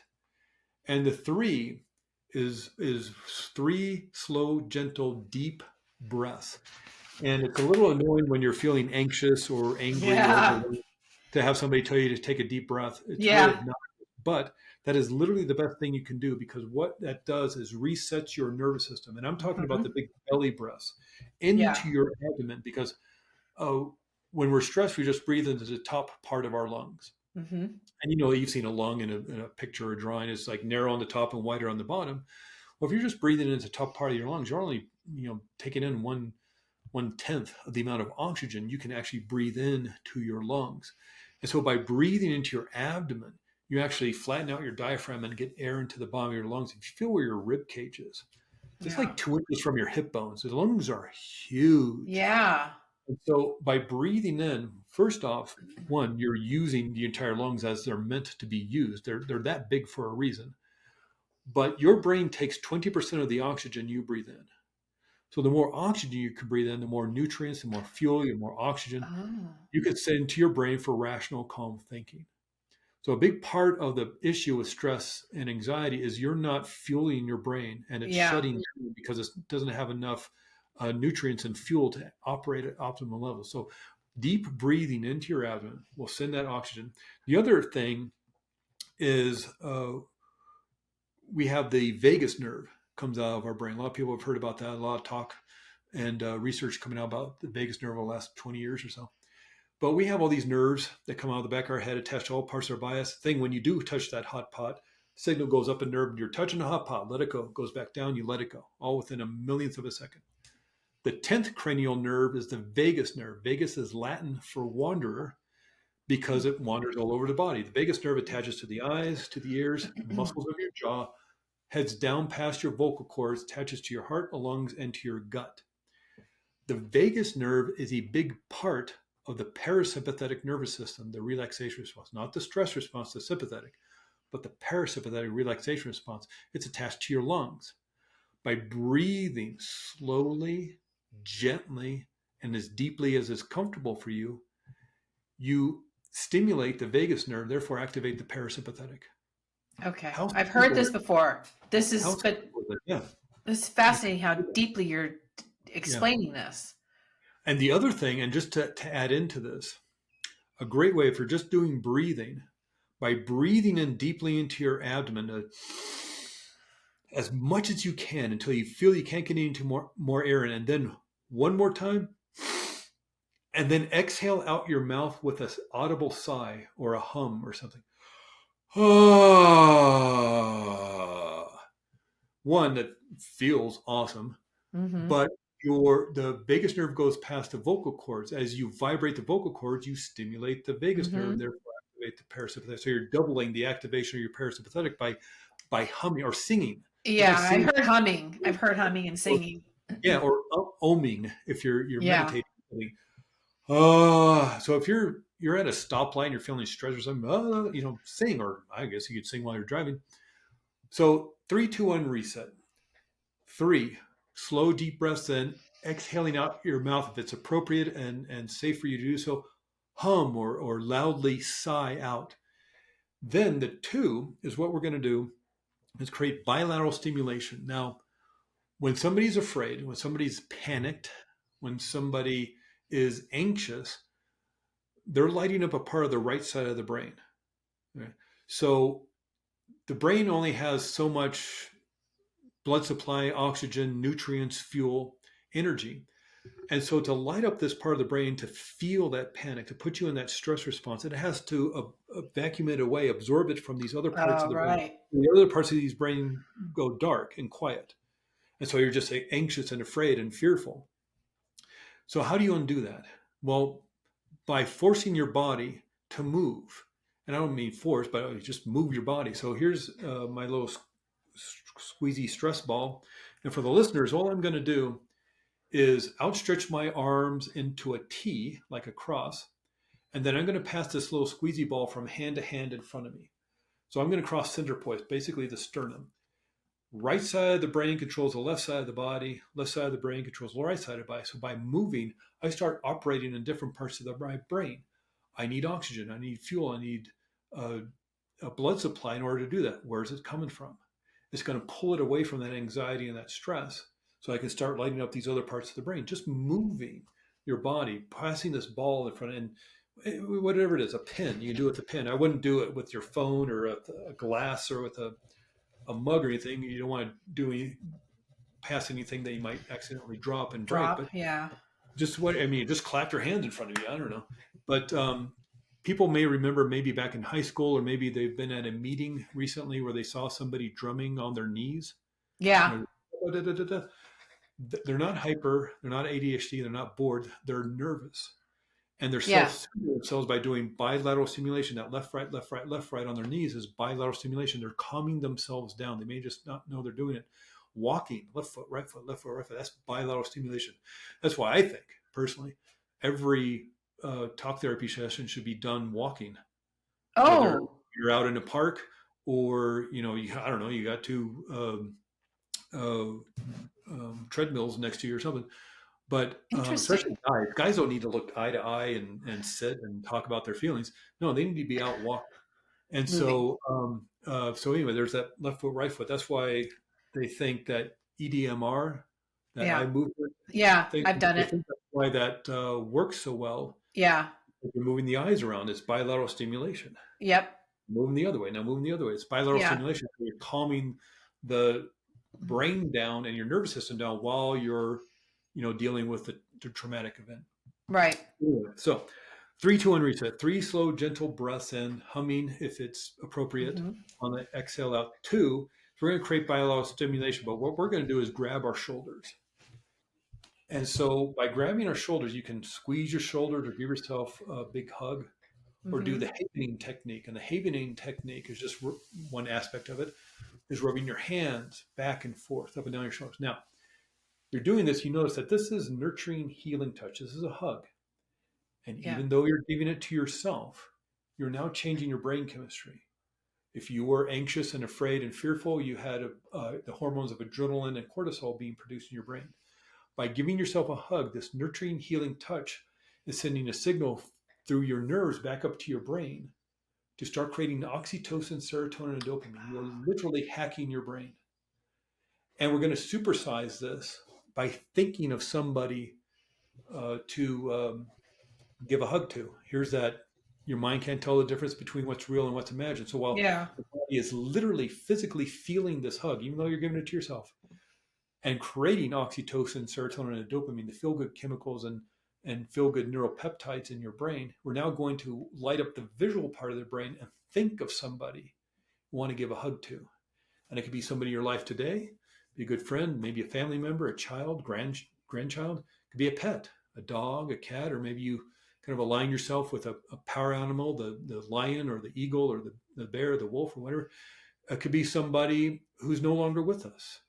Your grandmother, your grandfather, maybe somebody you've never met before. Mother Teresa, Gandhi, Joan of Arc.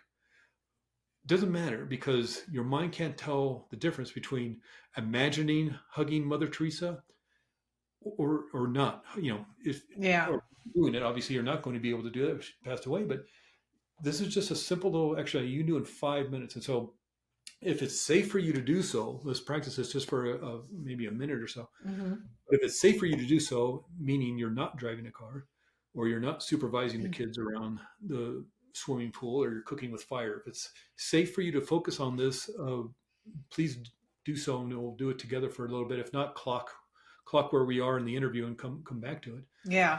Basically, once again, just closing, if it's safe for you to do so, closing your eyes and taking a deep breath in through your nose, into your belly, exhaling out through your mouth. Doing that several times. You do it 5 times, 6 times.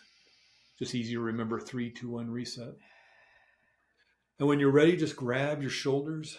And again, you can just squeeze back and forth your shoulders or give yourself a big bear hug or do that havening technique, rubbing your hands back, whatever feels best, whatever feels good to you, because if you're feeling good, you already know you're changing your brain chemistry, firing your brain cells in a different way. And the more you practice something, the better you get at it.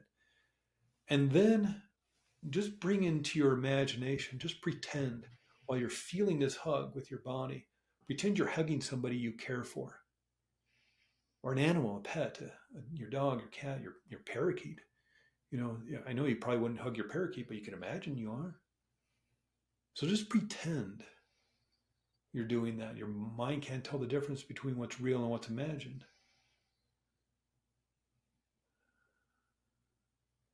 And just really quickly, we're going to move into another exercise. So again, if it's safe for you to just do so, keep your eyes closed.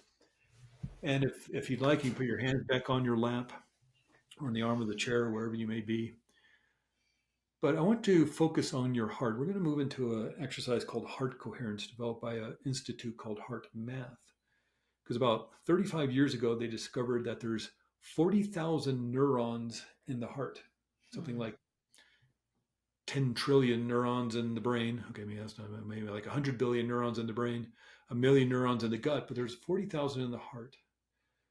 And by doing this next exercise, just for a few minutes, 5-6 minutes, not only puts you in a more resilient, more resourceful state of mind and body, it lowers your blood pressure and turns on 1,300 different processes to boost your immune system.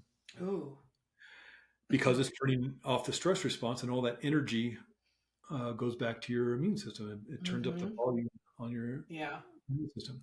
So if you'd like, you could put your hand on your heart, because where you feel touch, your attention goes, if that's comfortable for you. And just pretend by you're breathing in and out of your heart.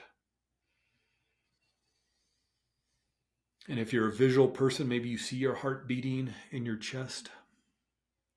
Maybe it looks like a regular heart, anatomically correct heart, or maybe it looks more like a Valentine's Day heart, or maybe if you're an auditory person, you hear your heart beating.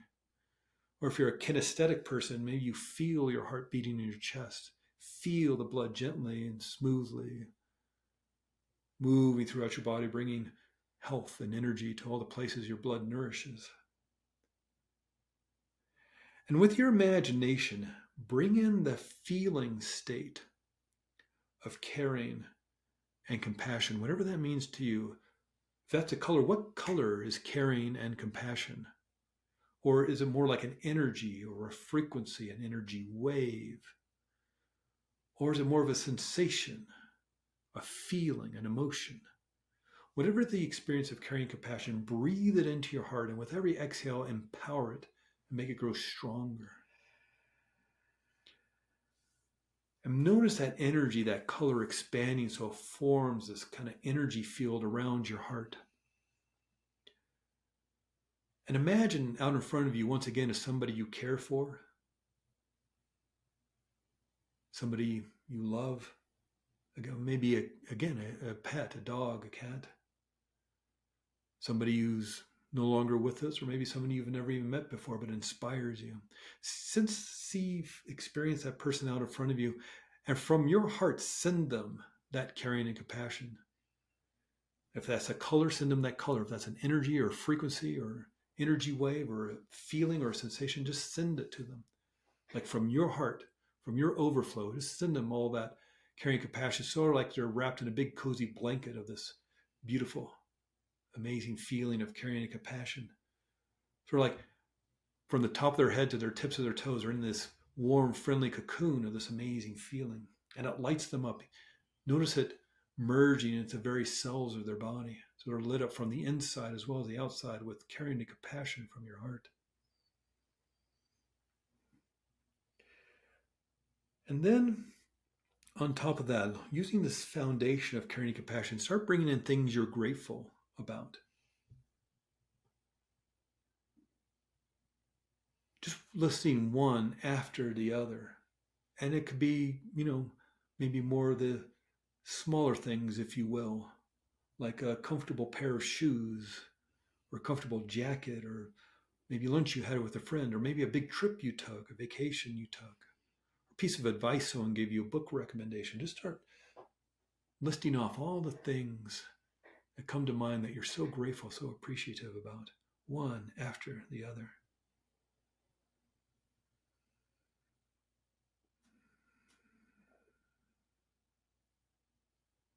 And then when you're ready, we'll just end it there. But this is just something you can continue on in your life. Those are two very, I guess somewhat similar exercises. But when you're ready, open your eyes. And this is, I don't want too much silence on a podcast, but this is something that you can do over the course of 5-6 minutes. You can do a half an hour. But a great time to do this is in the morning. Start your morning, even if you're just still lying in bed. You can hug yourself while you're in bed or on your side or something. And the reason why is it's going to reset your reticular activating system. And that's a part of the brain that's near the brainstem. And it's always looking for danger. It's the radar. Right. That's why you smell smoke, you wake up. You hear the baby coughing at the end of the hallway, you wake up. Back door creeps open at 3 a.m., you wake up. You have to go to the bathroom, you wake up. Too hot, too cold, you wake up. it's also a part of your mind that's looking for answers, creating solutions, and discovering new possibilities. And it's that part of your brain when you're thinking about buying a new car, you're thinking about buying a Toyota Prius. Now you see Toyota Priuses everywhere. Everywhere. They were there yesterday and last month and last year, but you didn't notice them because you weren't focused on them. But now that you're needing a solution to a new car, well, Toyota Prius is good gas mileage. I'll get a Toyota Prius. Well, maybe a week later, 2 weeks later, say, well, yeah, but me and my family, we like going outdoors. We like going out into nature and camping and things like this. I should get a 4-wheel drive car. I should get a Jeep. Well, now you just refocus to reticulate. You don't see Priuses anymore. Now you see Jeeps. It's like a Jeep convention. They're everywhere. And they're always parked in the Priuses. They're always driving down the street. But you're also not noticing the Kias or the Dodge Caravans or the BMWs. This is that part of your brain when your day goes from bad to worse. It's because you're focusing on nothing but problems. And the reason why is we're being inundated through our 5 senses, what we see, hear, taste, touch, smell. We're being inundated with 11 million bits of information per second. Yeah. We are only cognizant of 50. Oh, God. And so this is that thing when you don't notice the temperature of the room unless I just ask you to notice the temperature of your room. Yeah. Just like you don't notice your big toe on your right foot unless I say, hey, put your attention on the big toe of your right foot. It's like, oh, yeah, it's there. It was always there. You just didn't focus on it. Just like, again, you don't notice the temperature of the room unless it's too hot or too cold. You don't notice the lights unless it's too bright or too dark. You don't notice maybe the hum of the airplane going overhead unless it's really loud over your head. And so we're only cognizant of about 50 bits of that 11 million per second. That means we have to filter out a lot of stuff. Yeah. And so when you have that experience of your day going from bad to worse, it's not that there's not good stuff in the world or in your life. You're just not seeing it or sensing it. And you're focused on nothing but problems, just like you're just focused on the Priuses. So all you're going to see are Priuses. So all you're going to see are problems. There's lots to be thankful about. There's lots to be joyful about. You're just not noticing it. So what if you were to start your day with 3-2-1 reset or that heart coherence exercise? What if you start your day with just focusing on caring and compassion and gratitude? Are you not just going to refocus your reticular activating system, find yourself more things to be grateful about, more joyful about, happy about? And if your day goes sideways, life is life, work is work, career is career, family is family, kids are kids, and parents get older.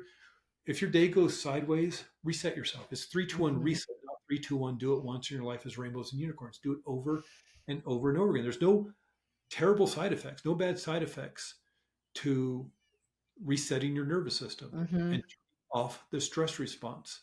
There's no bad side effects to making yourself feel better. Yeah. So, no one ever, I was going to say no one ever got addicted to hypnotherapy, but I was just going to say, it's that idea. It's like nothing, if you're focusing on gratitude and love and joy and happiness, why wouldn't you do that 20 times a day? And you can do it as you're falling asleep. We mentioned before about the ruminating. Okay, you're tired. You have decision fatigue. What if as you're sensing that ruminating about the speech that's coming up or the thing that happened a while ago, what if you're just to hack your system, force your system to turn off the stress response by thinking of somebody you care for? That's more powerful than you got to give next month. Yeah. For that person you care for that you think you want to think about. And even if it's a spiritual figure, it doesn't matter if it's the archangel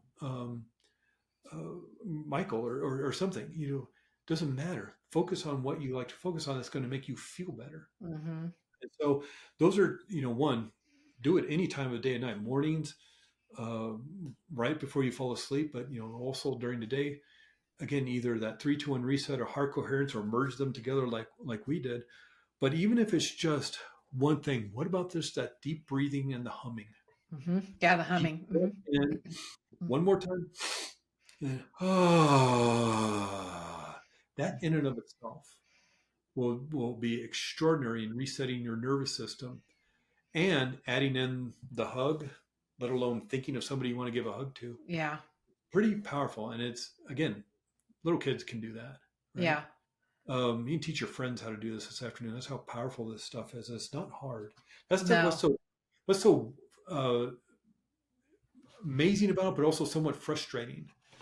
Because while maybe, okay, it's not easy to do this deep healing work, it can be kind of simple, if that makes sense. And when you realize that, you're like, wow, I could have done this 10 years ago.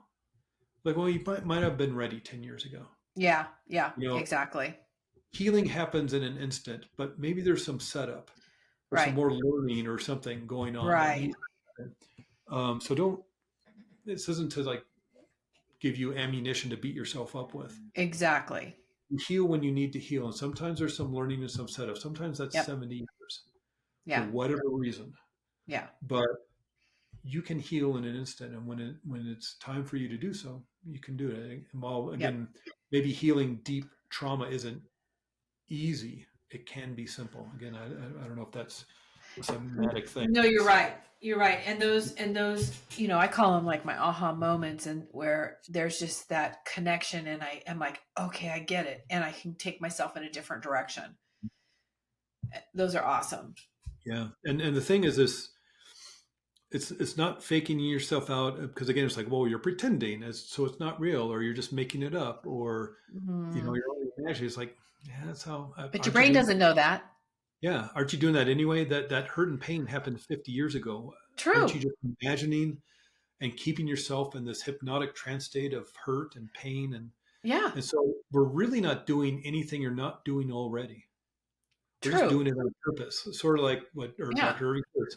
This is a non-deceptive placebo. We're not tricking you into it. We're doing it because it's time and you want to. And again, we're not doing anything you're not doing already. If you get excited or upset or crying at a movie, yeah, you can do that. If you ever got bored back in high school math class, you can do this work. We're not doing anything you're not doing already. Right. So we're just doing it on purpose and with your intention to heal. Right. So you're doing it in a healthy way instead of an unhealthy way, really. And that's what becomes empowering. Right. It's like you're doing it because you want to, therefore do it. I mean, this has been, but it can be that simple. I agree. I totally agree. It sounds like it's big, but you're right. It can be that simple. And this has been fascinating because I knew some about hypnosis and that, and I know it to be a modality. It's not that I haven't wanted to do it. I just didn't understand it enough to now, under the right circumstances, of course, I totally understand it. It makes complete sense. Yeah. And I think a lot of people are really understanding, especially in the athletic realm. Yeah. About how, we know how to get the body to peak physical potential. Right. So when gold medals are won by 1/100th of a second, it's really coming down to mind. Everybody probably remembers Michael, who's the swimmer? Michael. Shoot. As soon as you said that, I know who you're talking about. I want to say Michael Phelps. Michael Phelps. Yes, there you go. And, Michael Phelps. So you're doing a swimming event. You get up on your little diving platform to starting platform, and you look over, and Michael Phelps is next to you. What's that do to your confidence? Oh yeah.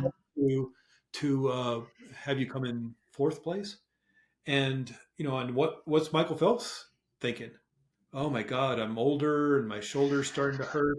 And oh, look at this young guy. I know he won the world championship. Oh my God. Is that enough for Michael Phelps to come in fourth? Even though what is he got? 28 gold medals or something ridiculous? Yeah, it's outrageous what he's got.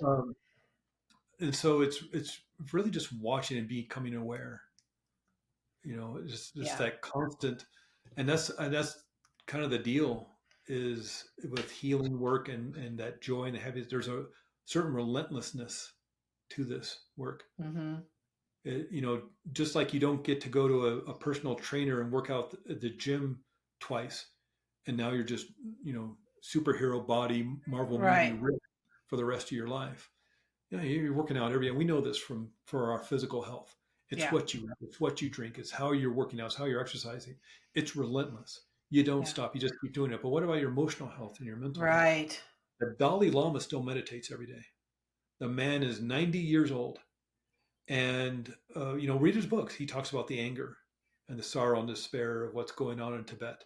Yeah. The Chinese government is still arresting his monks, torturing his monks, bulldozing down his monasteries to build roads and buildings, and probably primarily to give him the middle finger. But he doesn't want that to be, he doesn't want to be the anger. He doesn't want to be the sorrow. Yeah. He's going to feel that because it's a human being. These are extraordinary situations, not just in Tibet, but the rest of the world. And so every day he practices loving kindness and compassion. That's who he wants to be. He doesn't want to be the anger. He's going to feel it because it's appropriate. There is time for anger and despair and grief.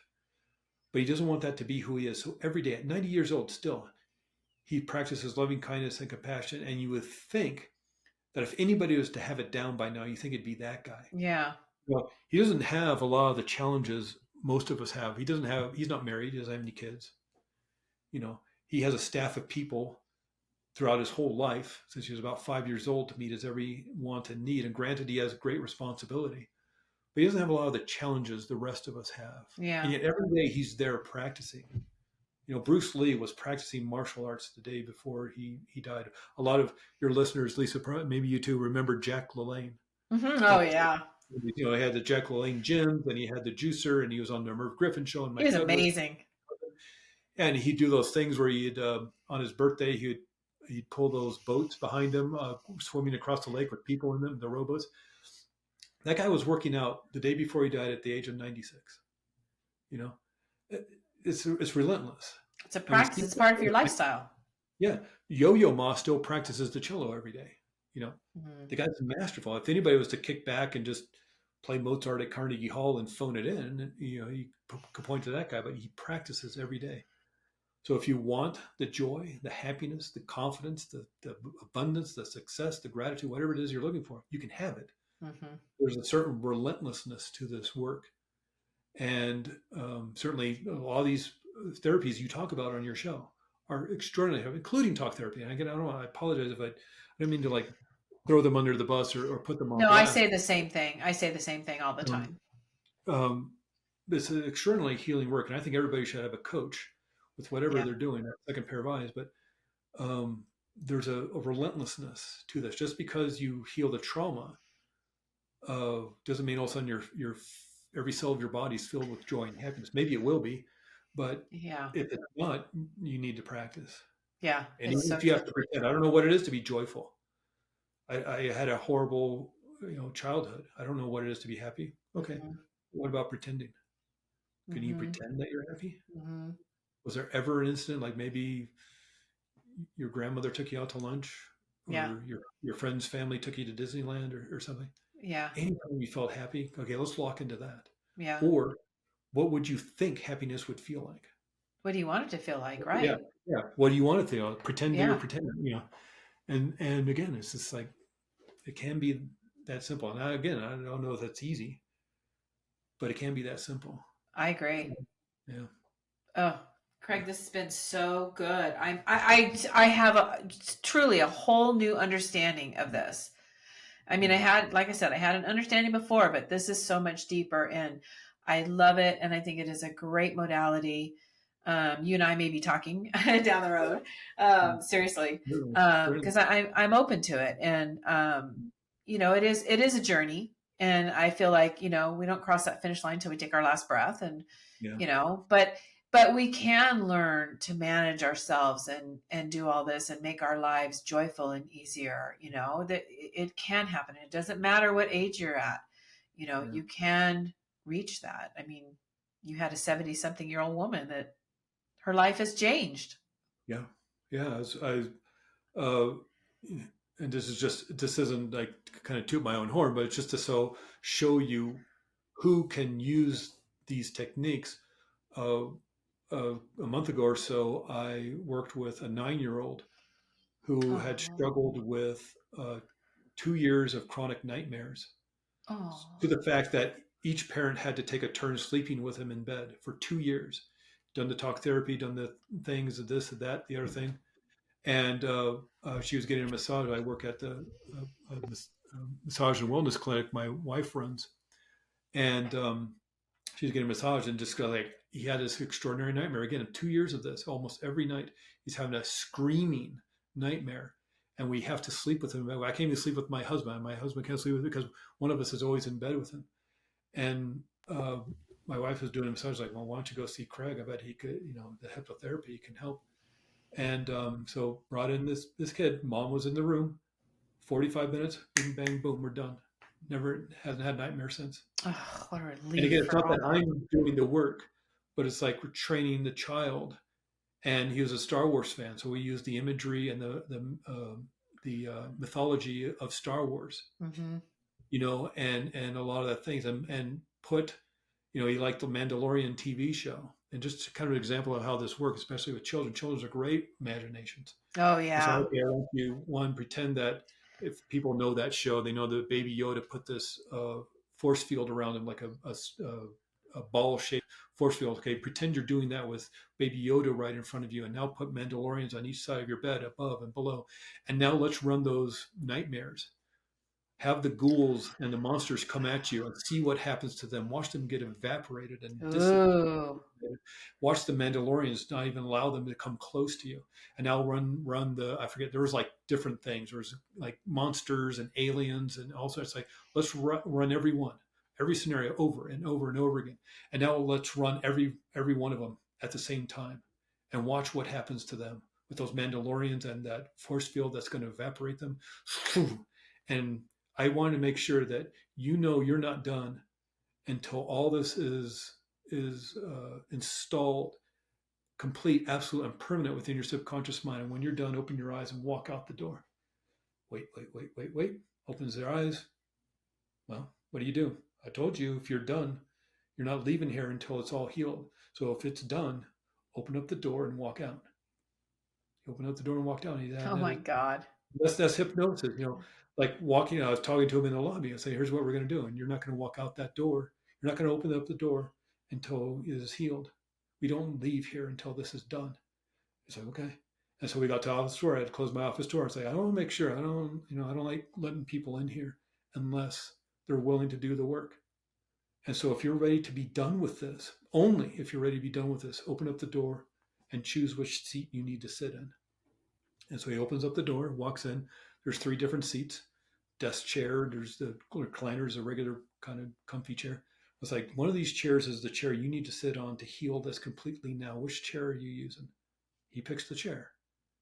And so this is all hypnosis. His eyes are open. We're having a conversation, but it's all healing hypnosis. I was going to say, you're empowering him as well. Yeah.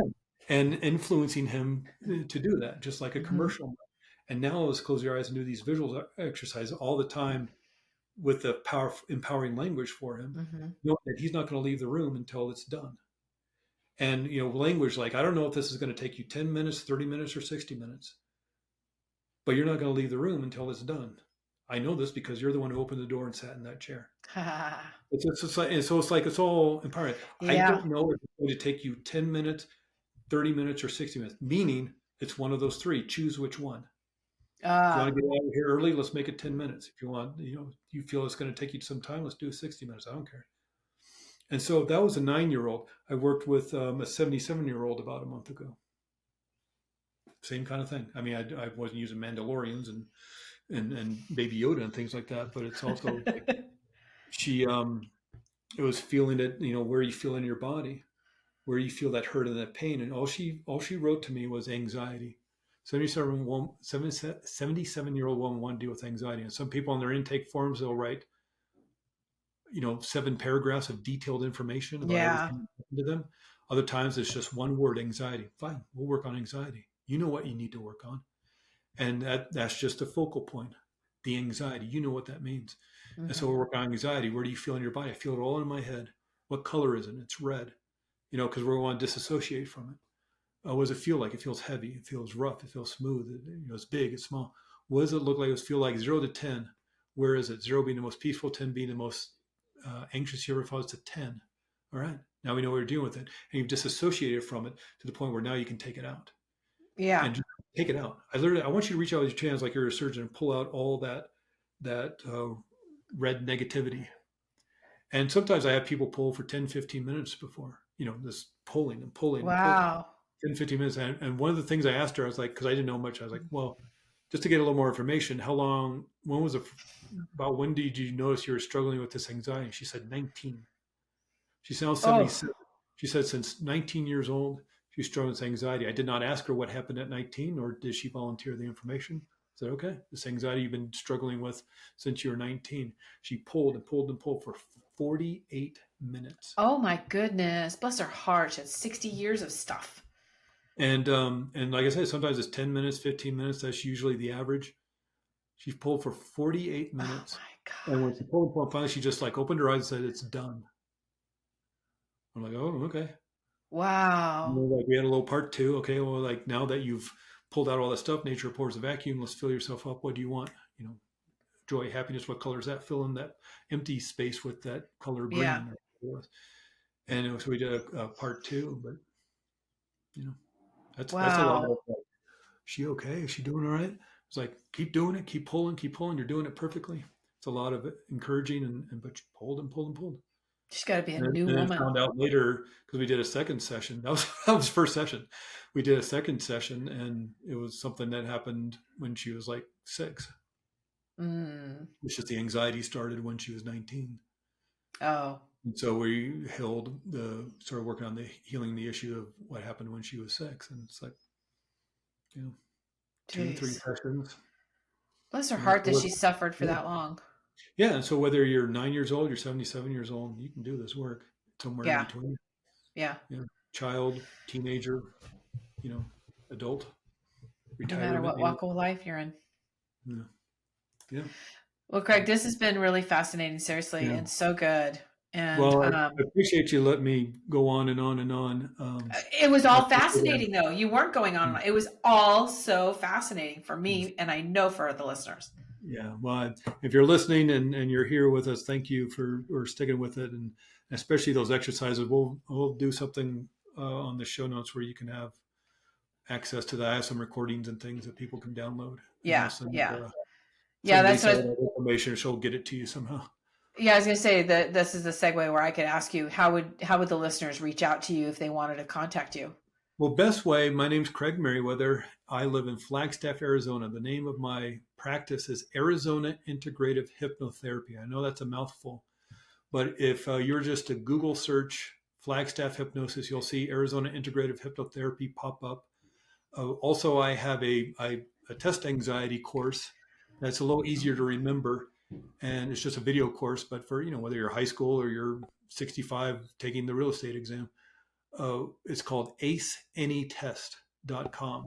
And that's a little easier to remember. So you can email me from either place. Great.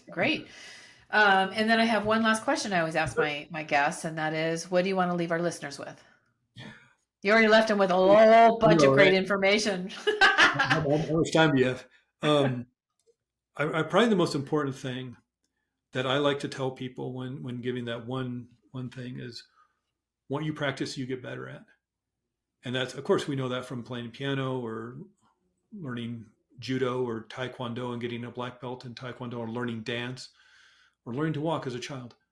What you practice, you get better at. Well, what if you're practicing anxiety? What if you're practicing fear? Yeah.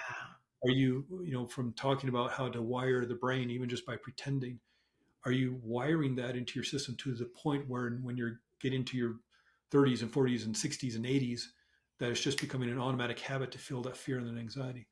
What's extraordinary is you can change that.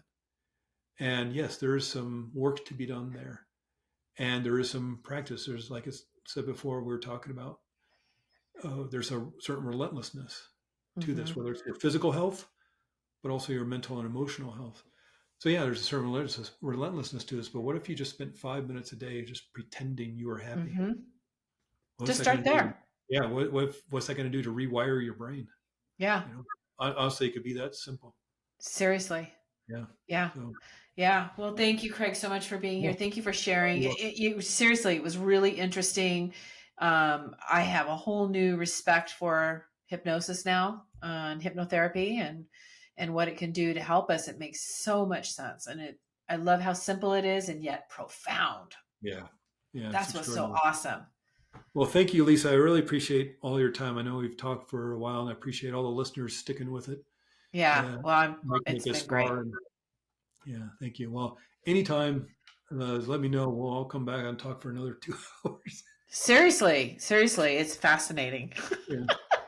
It is. Well, That's why I can talk about it all day, because it's, mind healing the body is extraordinary. It's extraordinary how powerful we are, all of us, every single one of us. And it's, for me as a survivor, what is so cool about all this stuff is it's really empowering, because the thing that us survivors dealt with for so long is just feeling so helpless, hopeless, things are out of our control, and this is empowering. And anything that I can give to the listeners that's going to help them empower, even doing these little exercises, hugely empowering. Amazing. Yeah. And simple, easy, little exercises that will literally hack your brain and change your brain chemistry. It's extraordinary. This is how powerful you are. You can do this just right now, any time of day and night. Yeah. Change your brain anywhere chemistry. You're at, even. And I talk about it a lot on my podcast too. It's the baby steps. The baby steps are what really helps us. And this is a big baby step. I mean, it's a really helpful baby step that could, get you through a really tough moment. And, if you're sleeping better and your days are better because you're doing this, awesome. Yeah. Imagine just in terms of taking off the armor and the heavy coat and sleeping better. What's that going to do for you? Imagine just doing one of these exercises, or both of them, or whatever, just for 5 minutes twice a day for a week. Yep. Imagine how amazing your life's going to be. Exactly. Just try it. Just do it. And you have nothing to lose. You have absolutely nothing to lose by doing it. Yeah. So, well, thank you again. And I know our listeners got a lot of great information and got some great tools that'll help them get through the day.